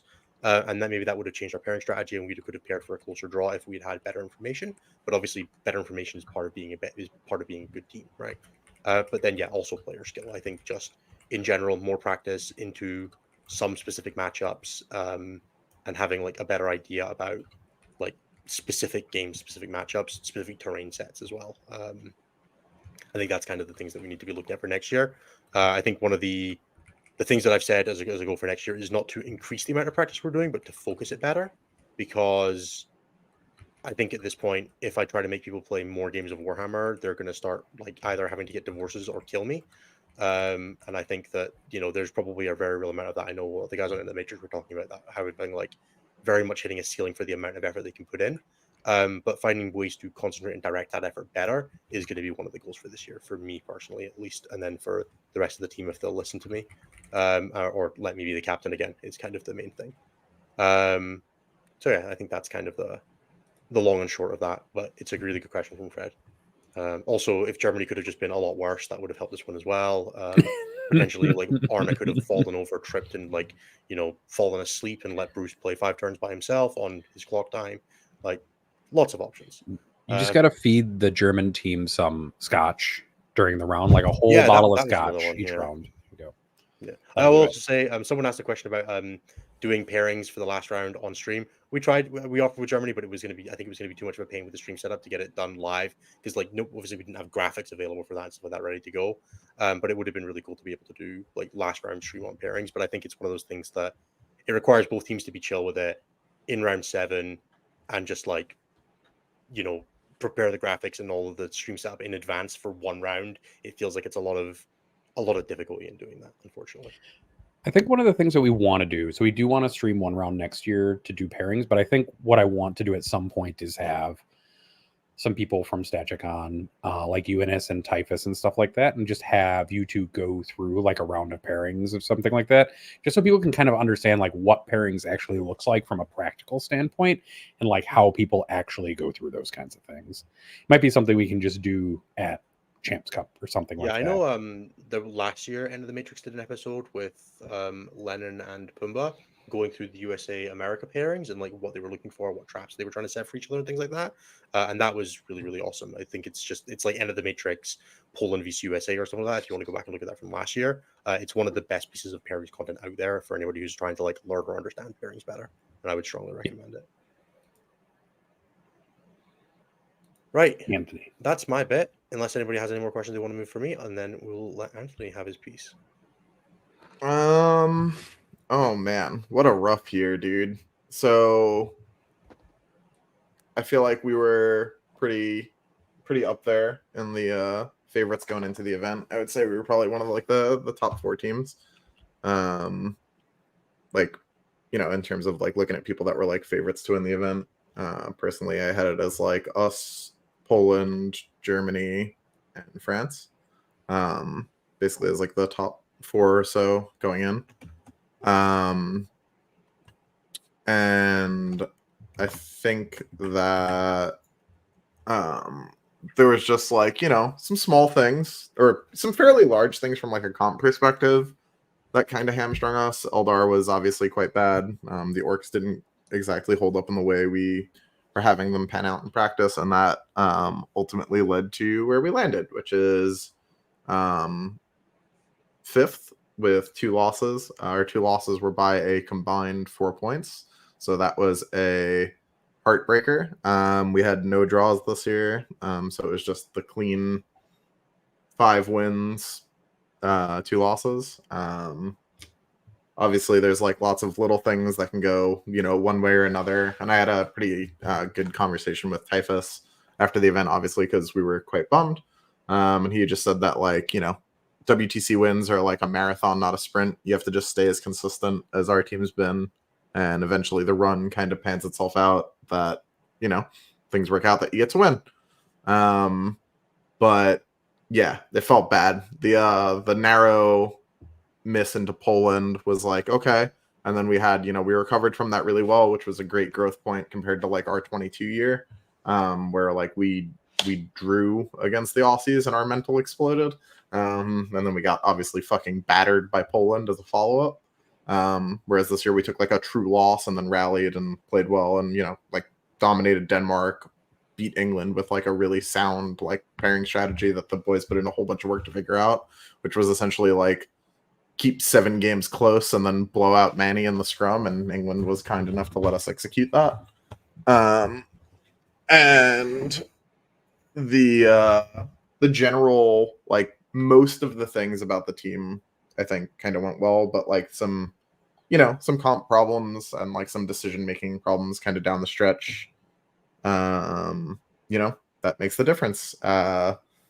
Not recognizing, like, I think we had like, obviously we had it so that Sean would be able to score some amount of points into Olivier, and we just like didn't account for how bad going first in that mission would be, and that, you know, things like that lead to a 0. We thought the Thousand Suns into guard would be like a little bit more, again, obviously you always think it's going to be a little bit more than 1 point, but we thought it would be like a closer game, and, you know, small things like that, things start to slip out of grasp. From like a personal perspective, this was a pretty good WTC. I had no losses, which is my first year doing that, so that was pretty cool. Thanks, secret missions. That mechanic is absolute garbage. I did not deserve draws in 2 of those games, and I got them all the same. Chris Kinnear shot me to fucking death, and I scored 43 points on 5. Thumbs up. Excellent design. Very fair and balanced that was. And it was a similar vibe into the Greek Votan player, actually, that I did not realize how bad that tipping point map was going to be for me. And I basically traded Angron's first life anyway for 3 Votan bikes. That was a solid decision making. On the second round of a day, just real tired and making poor choices on a bad board and dying. But again, by the power invested of going second in Pariah, I was able to going second to Pariah and being good enough at Angron to get him back. Yeah. So only a strategy you can pull off, unfortunately.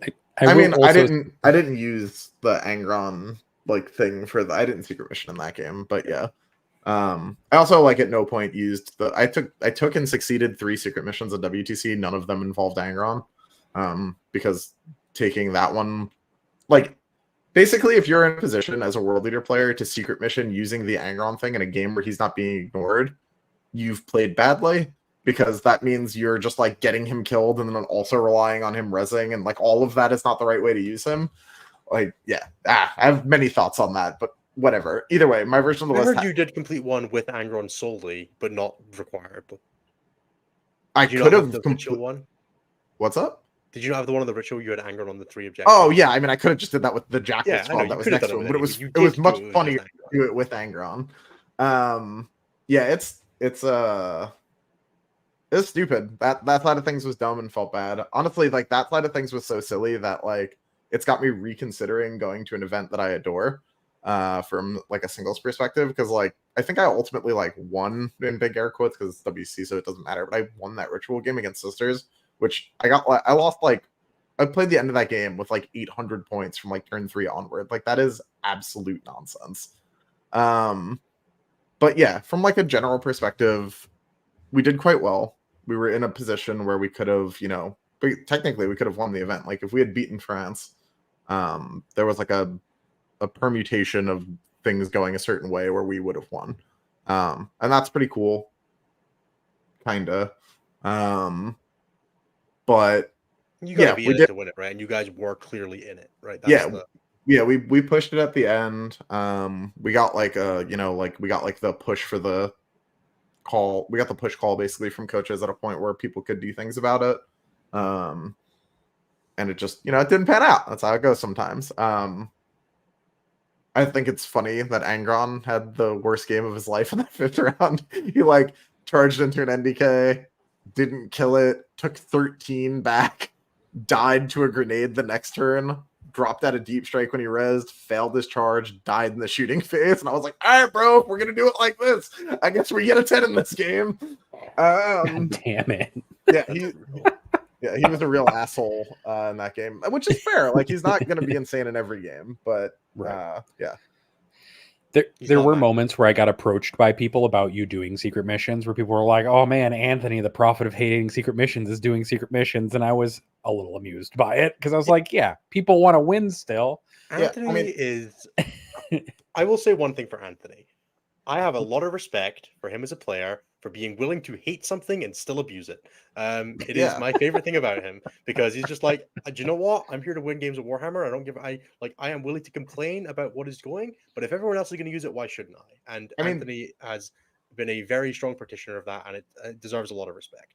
Thanks. Like it's a fucking stupid garbage mechanic that felt awful. Like all of my opponents that I secret missioned against were like, man, this is bullshit. And I was like, I agree. Anyway, 10-10, high five. Like it's play around it better. Yeah, there was nothing they could do to play around it better. That's why they're stupid. Skill purely. Yeah, just so many parts of it are just like, it's not good. Like it's just bad. It feels bad for both, but I didn't feel good while I was doing it. And I am a bit of a sadist. Like I love it when fucked up shit happens in a game of 40k. I play World Leaders, but like even those games, I was like, oh, this is gross. I'm going to do it because it's objectively the right thing to do, but did not feel good. But yeah, I don't know. It's tough. Like I think, like it's definitely a fun pursuit still. Like 40k is not like lost its fun, but it's definitely like WTC is a lot of pressure at, especially like at the highest levels. And when, just like games being that tight, that close is like kind of feels bad in combination with some of the like pariah stuff forcing things to be out of players' hands, right? Like Puma talked about it on Enter the Matrix, but like there's definitely some degree in pariah of like, oh nuts, I went first, drop me 2 diff points, and it's like, dude, it's so bullshit right now how much going second is insanely better. Yeah. Playing against Hypercrypt right now just feels like pulling your teeth out when you go first. It's just like, why am I playing this game? Yeah.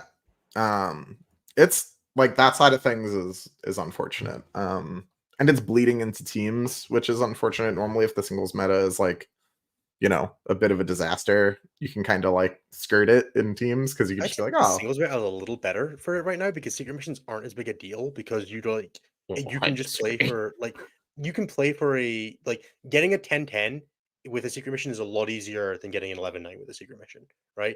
There's a lot more there's a little bit more agency in singles to be like, I got 92, I can't get secret mission to a 10-10 loss.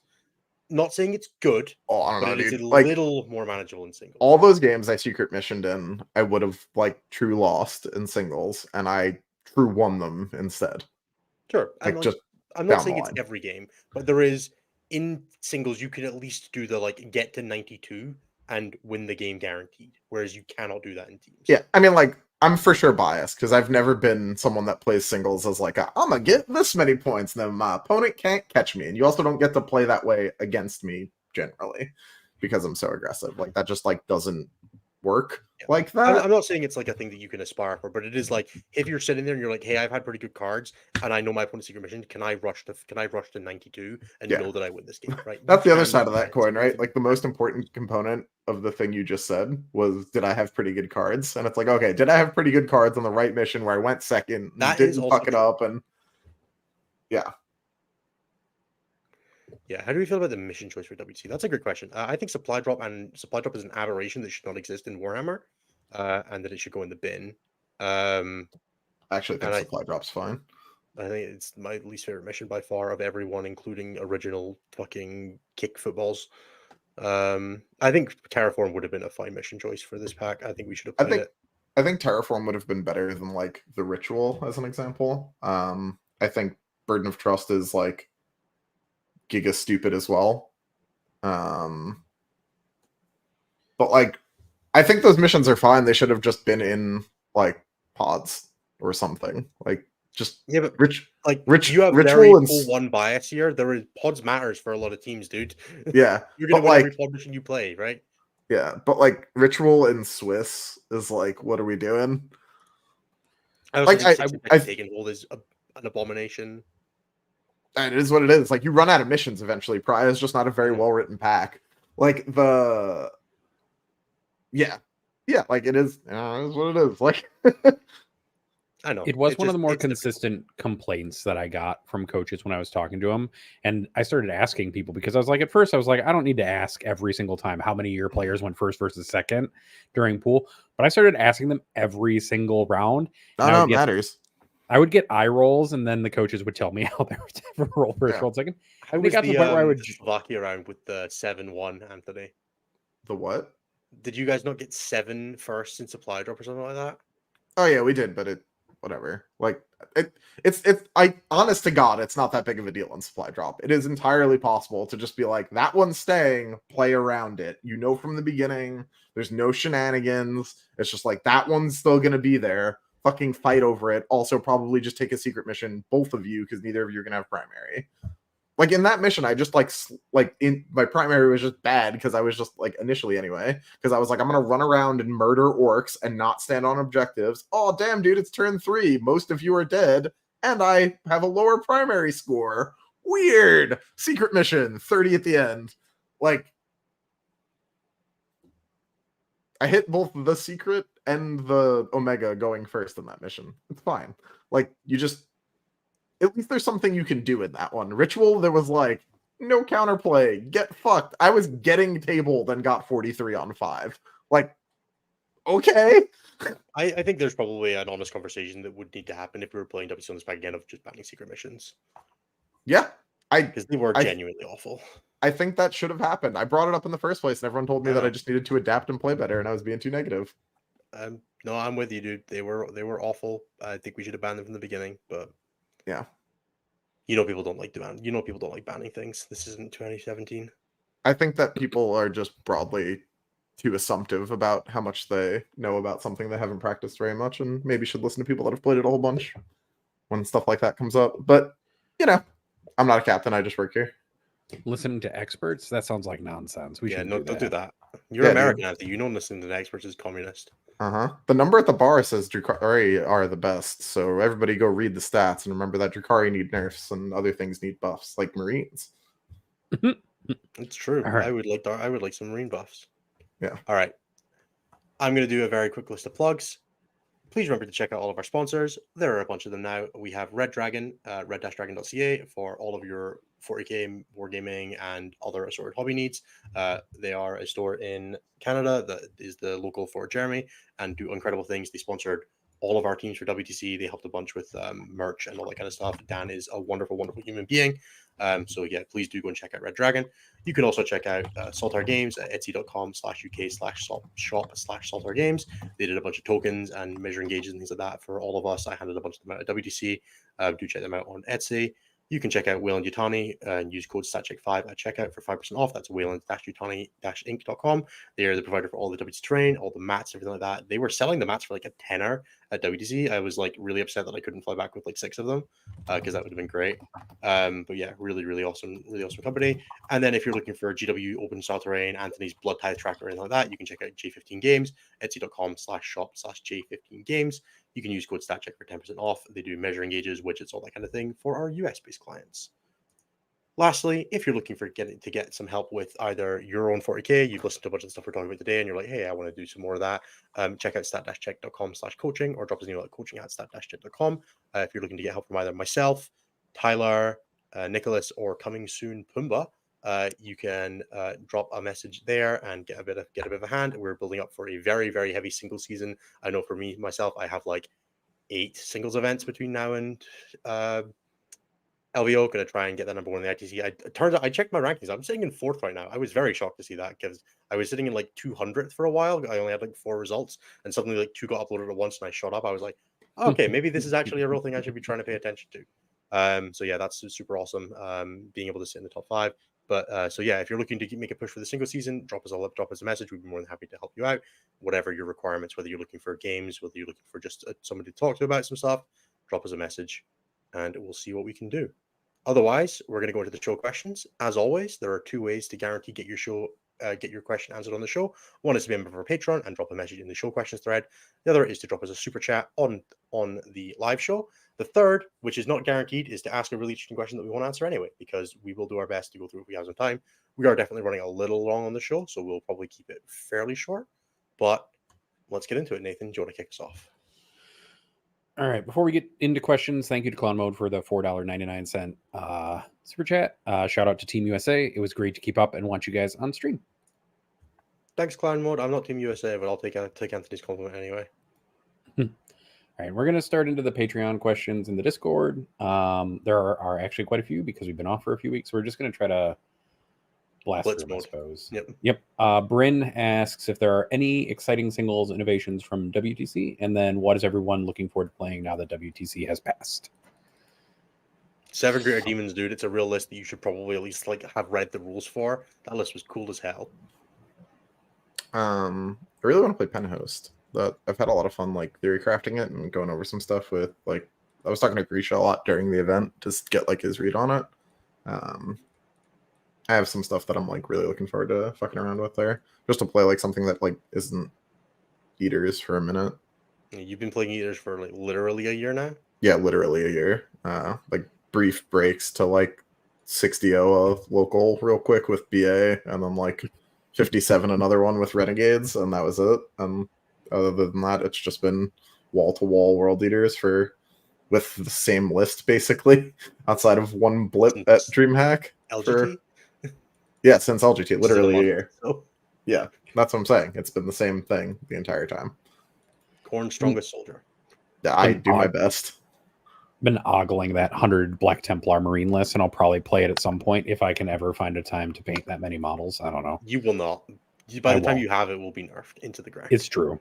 I can't tell if that list gets owned by Penthost or not. I'm not sure. I assume it's awful. It has more stuff than you. Yeah, but Penthost kills so good. But it kills good too. It also has a fight on death, and your Repentia are squishy as hell. Oh yeah, they die immediately. The first time they connect, it's over. But like, you know, who knows? Can you pick up 2 squads of Primaris Crusaders at once with one Repentia unit is basically. I think if you get like the Triumph in range, I don't know, you'd have to. No, dude. Because you need to be able to exchange like 1 unit of Repentia for like 2 units of Primaris Crusaders. It's very like third phase of the Blood Moon, but I think you can do it. It's just stupid. Yeah. I don't disagree with you. I think it's possible, but would require some things. Dan F asks, favorite meal while at WTC? I had a steak at Alice Burger on the first night. That was really awesome. We went to this chocolate place called Cacao Project, and that was amazing. Yeah, the Beast Burger or whatever in My clan Oh, was actually, fucking slammed. we went to a sandwich place on like the Thursday beforehand because we were like prepping to go in. We were chilling out. We went to like this really nice like bakery.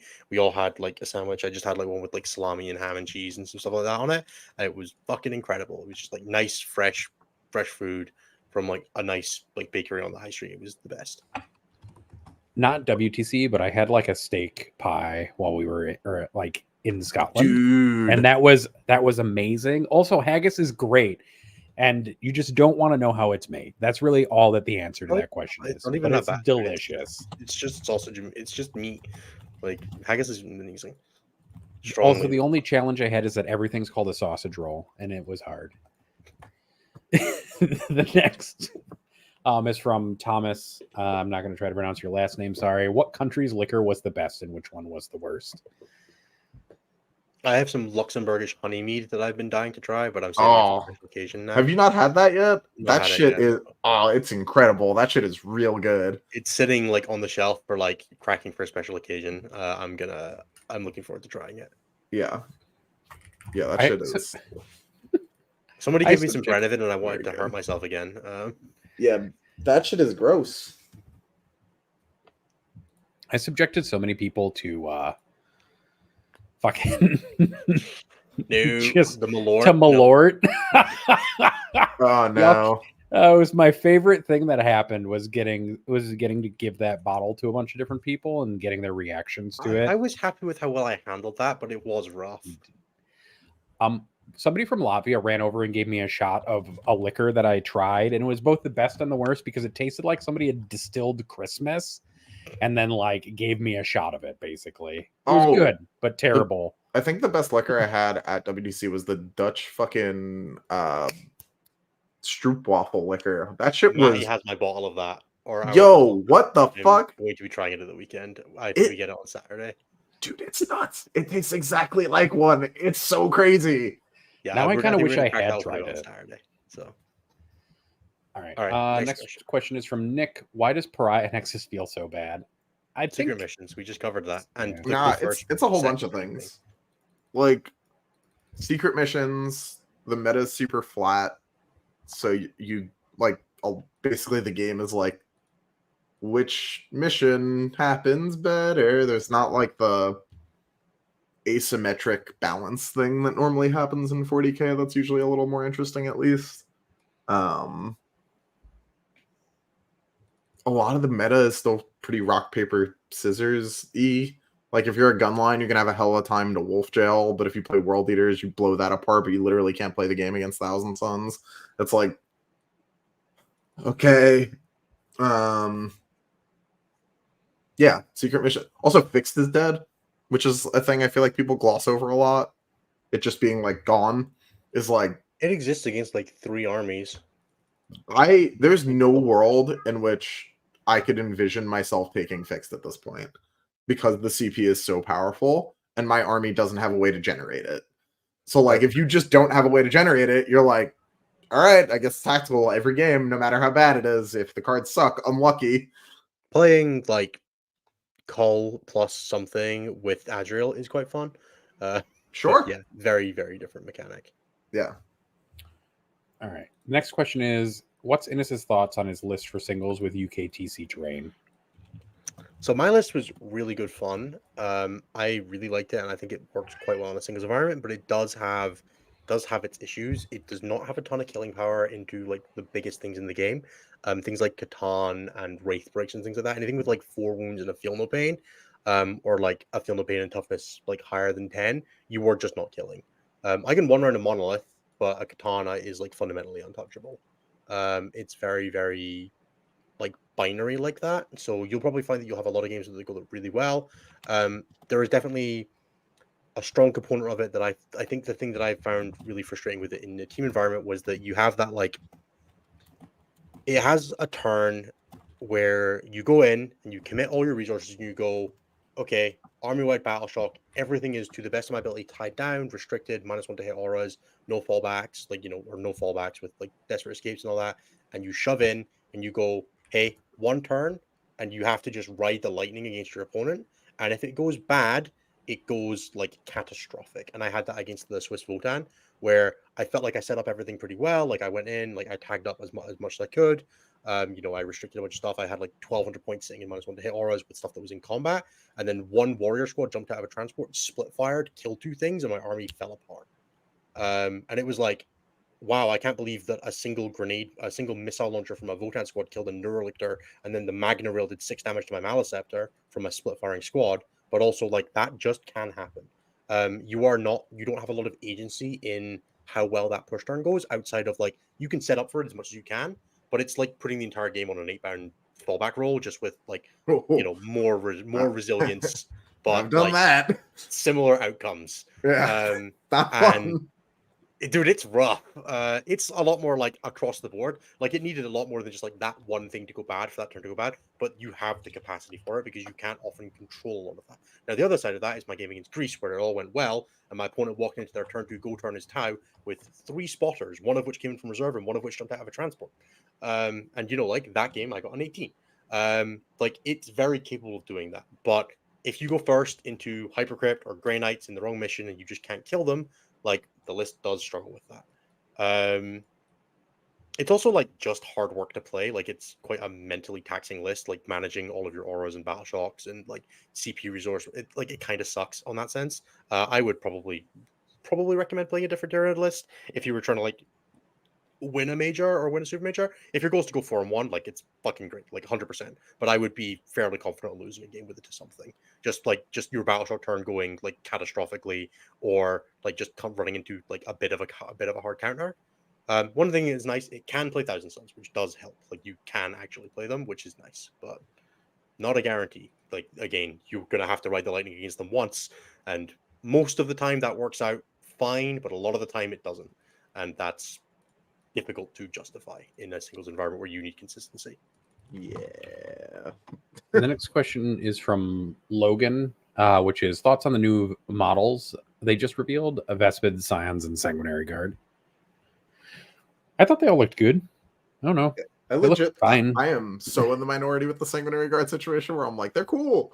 And then everyone's like, die, loser. And I also think they look cool. Like they took away nipples on the armor, which makes sense, guys. That's not supposed to be there. Just get over it. I have like feelings. So the Vespid are fantastic. Some of the coolest models in the Tau range, and genuinely some of the only Tau models I think are like incredible, best in class. The Scions look like Scions. They're better than the old Scions, but they're still just Scions to me. I might pick up a squad to bash into my GSC to use as like something, so like squad sergeant or something like that, because they look kind of cool. The Sanguinary Guard are like 50% awesome, 50% terrible to me. I don't like the little stubby wing things. Like I think they should have either had angel wings or just not bother with it. And I will probably bash mine to like have actual big wings because I do like the original models. I don't like the death masks on them at all, and I will probably put regular helmets on them. And outside of that, I think they look fine. I just don't really love the death mask aesthetic at all, though I don't have it like none of my current Sanguinary Guard have death masks on them because I just don't really like them. oh man, we could not be more different on that regard. I don't like the new Good. death masks that much, but in general, death masks are like my favorite thing. If there was a model with like a hooded death mask, I would have to play whatever that army was. No, dude, I'm all about like hoods and regular Space Marine helmets. So I might get like Inner Circle companion heads to put on them. That would be so funny. Yeah. The funny thing is I think they're very similar to my favorite Blood Angels unit, which is the Heresy equivalent of that unit, which is the Dawnbreakers unit, who just have spears and swords, but with death masks, and I kind of love that. The next question from Logan is something that kind of got answered a bit, but did the amount of work and prep for WTC translate to a satisfactory result, especially since Pariah Nexus gave you only like a month to practice? I'm gonna just give this like a resounding fuck no. Like, there you go. The missions changing immediately before the insane workload that this all leads up to, like, objectively speaking, is just not healthy. Like, just as it's fucking hundreds of hours, fucking sometimes 100 hours in like a given week, it feels like it is insane the prep that is required to try to win, and the burnout is functionally inevitable. We're not even trying to win, and I'm still bone tired a week later. Yeah, like it's a lot. It's a hell of an event, and it's the crowning achievement of our community as far as I'm concerned. And it's still Like, I would never not do it, but also it's not worth it. Like, it's an incredible dichotomy for me. Yeah. Like, I can't imagine not doing this all again next year, but also, holy shit, I'm so tired. Yeah, like I'm absolutely gonna do it again. But And then the like last it's a lot, yeah. And then the last question from Logan is, what was the biggest takeaway lesson from this year? I think I covered ours. Work smarter, not harder, I think Makes is sense. a big thing I that think we're trying to move towards. Yeah, more concentrated practice, not more practice. People need to have a level of work-life balance. Yes, you opt into WTC, but it can't become truly all-consuming. We cannot do more than we are doing. I think that applies mostly to, the top teams, obviously, but I think it applies to everybody. All right. Donald's question is, of the top 10 factions, only Sisters and Necrons have codexes. What do you think about the general decrease in power level with new releases? Does it make the game more fun or more samey? I don't think things are I don't think things are decreasing in power level when they get books. I just think it takes a minute to find them. Isaac's question is, have a GT in a few weeks on GW boards. Index, Blood Angels, Dark Angels, or 1000 or 1K Suns are my options. Gut is saying Dark Angels, but wondering if they are the right choice. Can you beat Sisters with Dark Angels? Is really the crux of the question. Absolutely, Dark Angels can beat Sisters. Dark Angels can beat anything in the game. I think they're the best army in the game, bar none. And then, yeah, I would agree. And you should probably play Dark Angels with 1000 Suns, whichever one you prefer and have more practice with. And then the follow-up is just, do you need Eradicators, or can you cut them for 2 Vindicators and some Infiltrators? I think playing without them is very challenging. Eradicators are really good in that matchup. They force enough saves that you can't Miracle Dice them away as well, which really helps. And they're a real Overwatch threat, which is nice against Sisters, where the Vindicator kind of isn't. And then Typhus has a question. Which moonshine was Anthony's favorite moonshine? Not the last one that I had. The last one that I had, it was in some like bottle that's like old number 1. It was called like Old Forest Spirit or something, Dave said. That one was rough. One of the ones that his mother and her significant other made for sure. And then Willow has a question, which is, how did Anthony 1010 Votan anyways? Is that the game where you had Oh my god. I played that game. So that was like go second on a bad mission, on a bad map, play it badly, get a little card scammed, figure out a 10. Like, that matchup is generally quite world leader favored, and a lot of things had to go wrong for that to be a 10. Pius has 2 questions. First one is, what would your perfect 8 be if you had a faction expert on each of them? Impossible question, sorry. Reasonable. And then the second one, I don't know what it's about. What's your guys' opinion on USA coaches hugging the spies away? Which I assume was that was that must have been like when people came to scout, one of our coaches would go like have a conversation with them and like distract them, which I thought was kind of like a funny way of managing that they'd go over and be like, hey, how's it going? And just talk to them a whole bunch. I don't know. Like, I think it's funny. I think that's like one of the ways you can handle that. It beats like the kind of unfriendly alternative where people just walk up and are like, hey, fuck off. But it goes both ways. Yep. Chris asks, what changes would you like to see made at the WTC level, and what changes would you like to institute within your national teams? What is with all the really long, detailed questions? I know, today? come on, guys. You're trying to move it to June. Honestly, I would love it to be at a different time of year, but I know that that's not necessarily feasible. But it would be really nice if it wasn't at the beginning of a meta; it was at the end of one. And I do the same thing really help with edition changes as well. Having it be in like June with like the swan song of a meta game would be really nice. Also, the tickets would be cheaper to fly there if it wasn't at this specific point. They're like twice as expensive to fly during the week that they've picked. Sorry, Anthony. I was just gonna say that, like, in general, I really wish there was a like a way that we could just play the fucking pack we've been playing the whole time. I know everyone like cries about Old Hammer, but this is like fucking insane to be doing like this. There are Yeah, I know there are reasons for and against in both cases, right? But Yeah.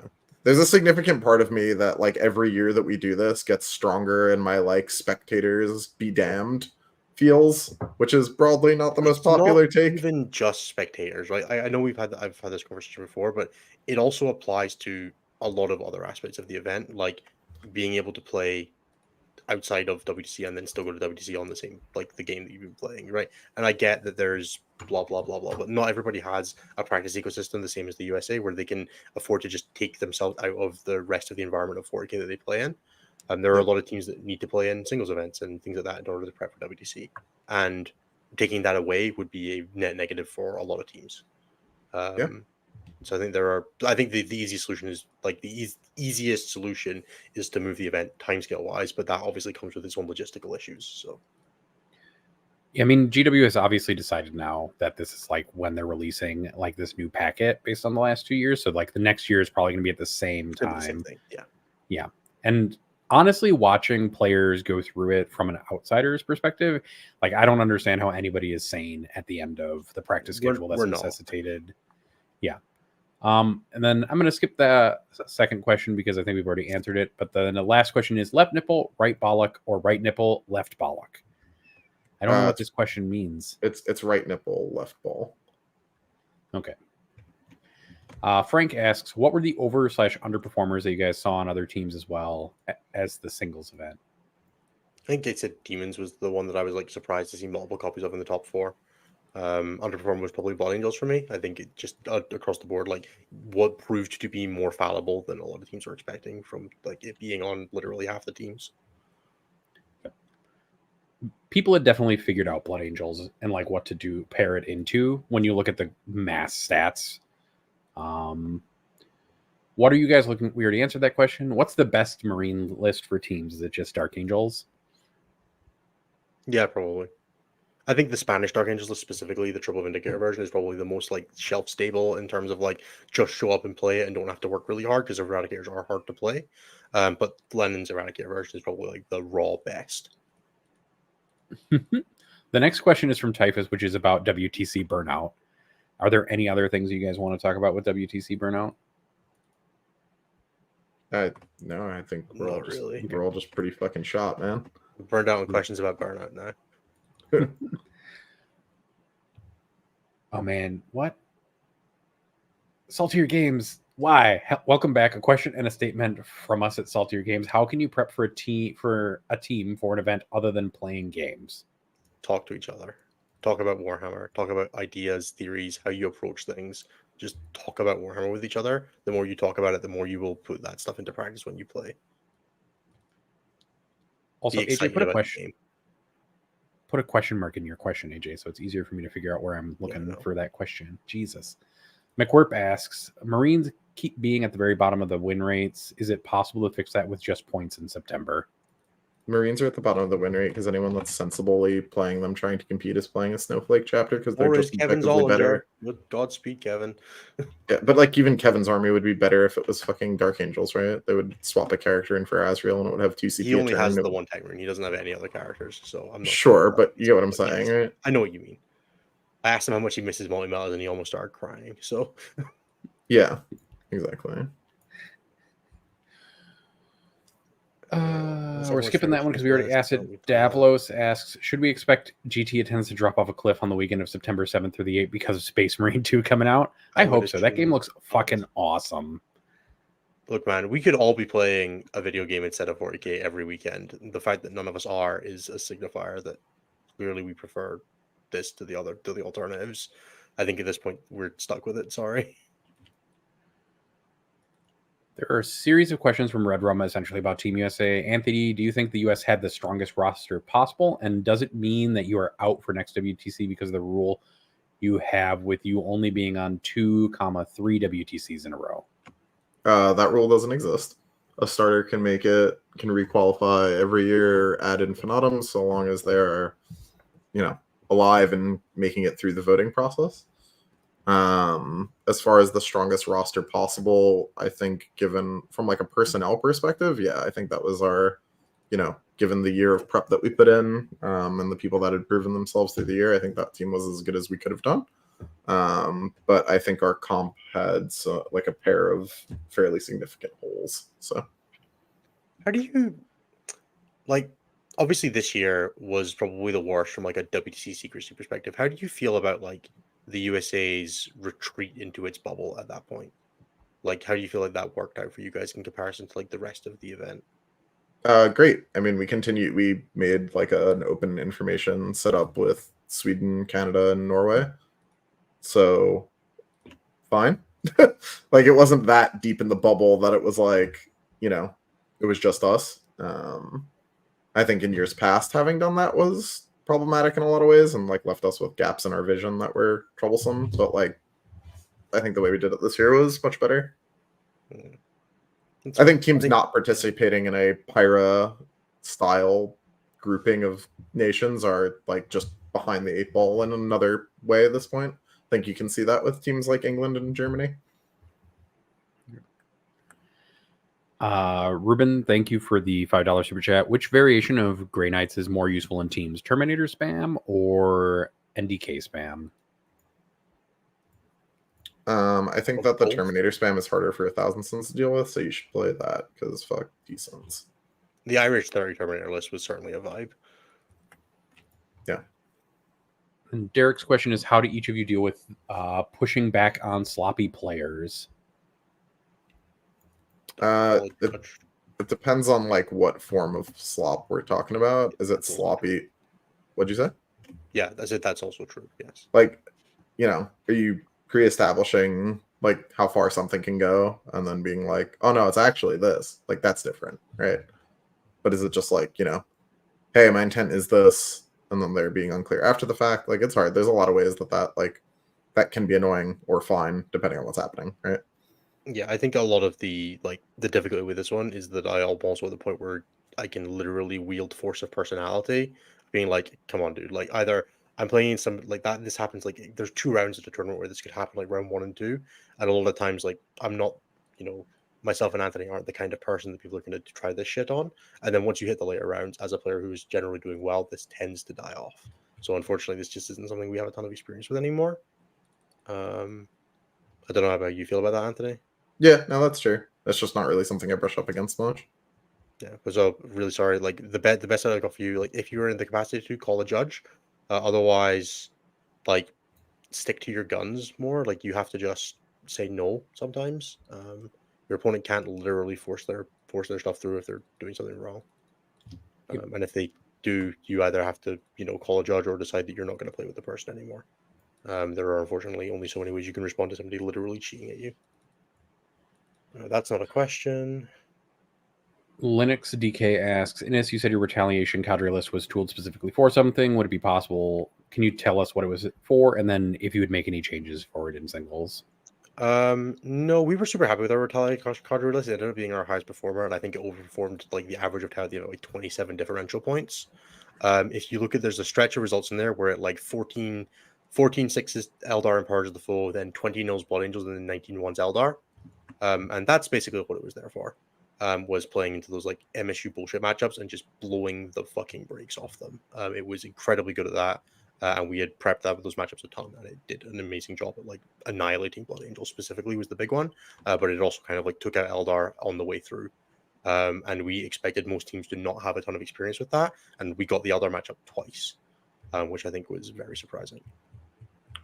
Shout out to the Eldar player in one of the rounds who was like, oh, there's how many flamers in that squad? Having read the Star Scythe unit for the first time properly during deployment. It's like, yeah, dude, so this is 96 flamers on an 110 point unit at 3-inch deep strikes. They're AP2 damage 1. They're AP2 ignore cover. Godspeed to all of your worst fighters. Yep. Oh, that was great. And then Anthony, the next question is for you, which is from Linux DK as well. How did you 20-0 our AdMech player? Well, I ran at him, and he failed some fallback checks and triggered some blood surges in unfortunate places, and I stabbed him until he died.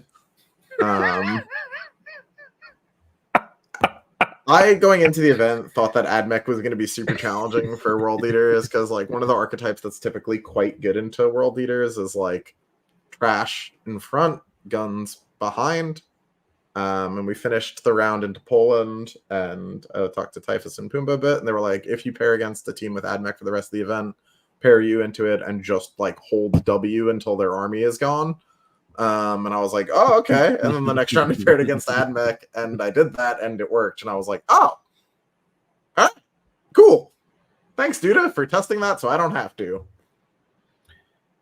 That actually kind of explains the second part of this, which is how a squad of blood berserkers stops his entire army from functioning. It's by blood surging into your opponent and stopping them from moving.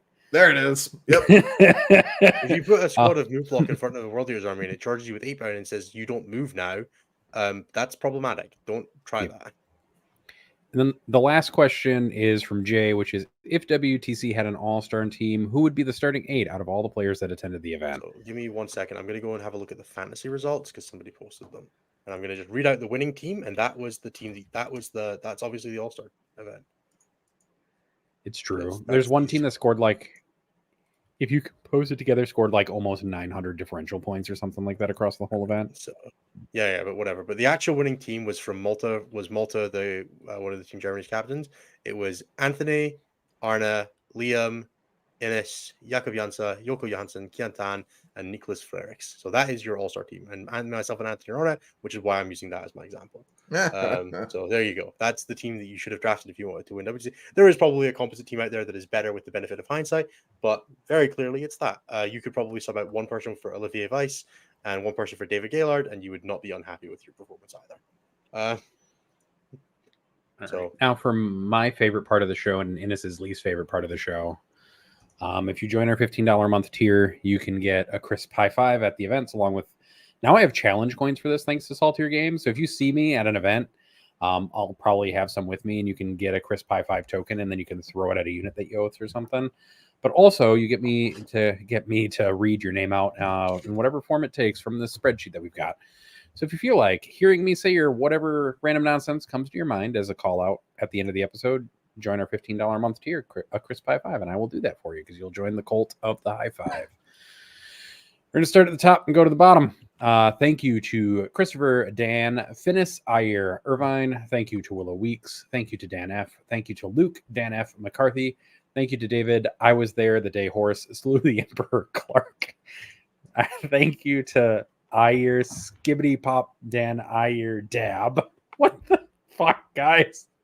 Thank you, James H. Thank you, Colton, Dan F. Miller. Thank you, Fungus. Thank you, John. I meant to change this weekly, but time zones are hard and I can never catch the show live. V8 gang. Thank you to Cam, F, Dan, Morton, Hog Emoji, Hog Emoji. Thank you to Blank Line that no longer exists. Thank you to Archon. Please let the Blood Angels Codex be good, Rahal. Thank you to Josiah Gattle. Thank you to for Anki, for Ash.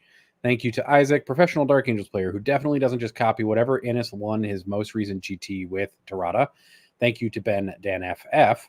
Thank you to Innes, official Dan, fan club member Wilson. Thank you to I'm taking a secret mission. Can you point out all your battle line for me? And I'm done.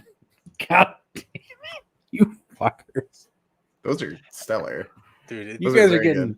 Please, whoever's putting me every week, please stop it. Just please. The one last thing I want to say before we go is that I'm really amused that I'm the only one of us wearing a WTC jersey this week. All of mine are in the wash still. I also lost my New Zealand jersey. I put it down at the venue and it just never made it home with me. So if anybody found a Finn Decker New Zealand jersey around the Team Scotland tables, let me know. I'm assuming one of my teammates has just acquired it and not done their washing yet, but it'd be nice to get it back. Yeah. Right. I think that is the last of it. I don't think any of us are at an event this weekend.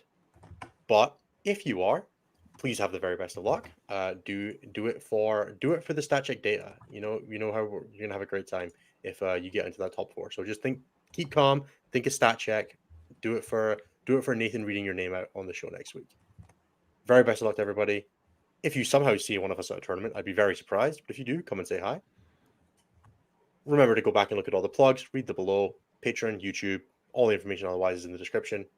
Have a great time. We'll catch you all next week for what I'm assuming is going to be hopefully a bunch of Blood Angels information, because we should have the full book by next week. So I'm sure we're going to be really excited to talk about that, Anthony. Yeah. Oh yeah. I mean, we love Blood Angels here. Blood Angels are my favorite. I'm looking forward to it.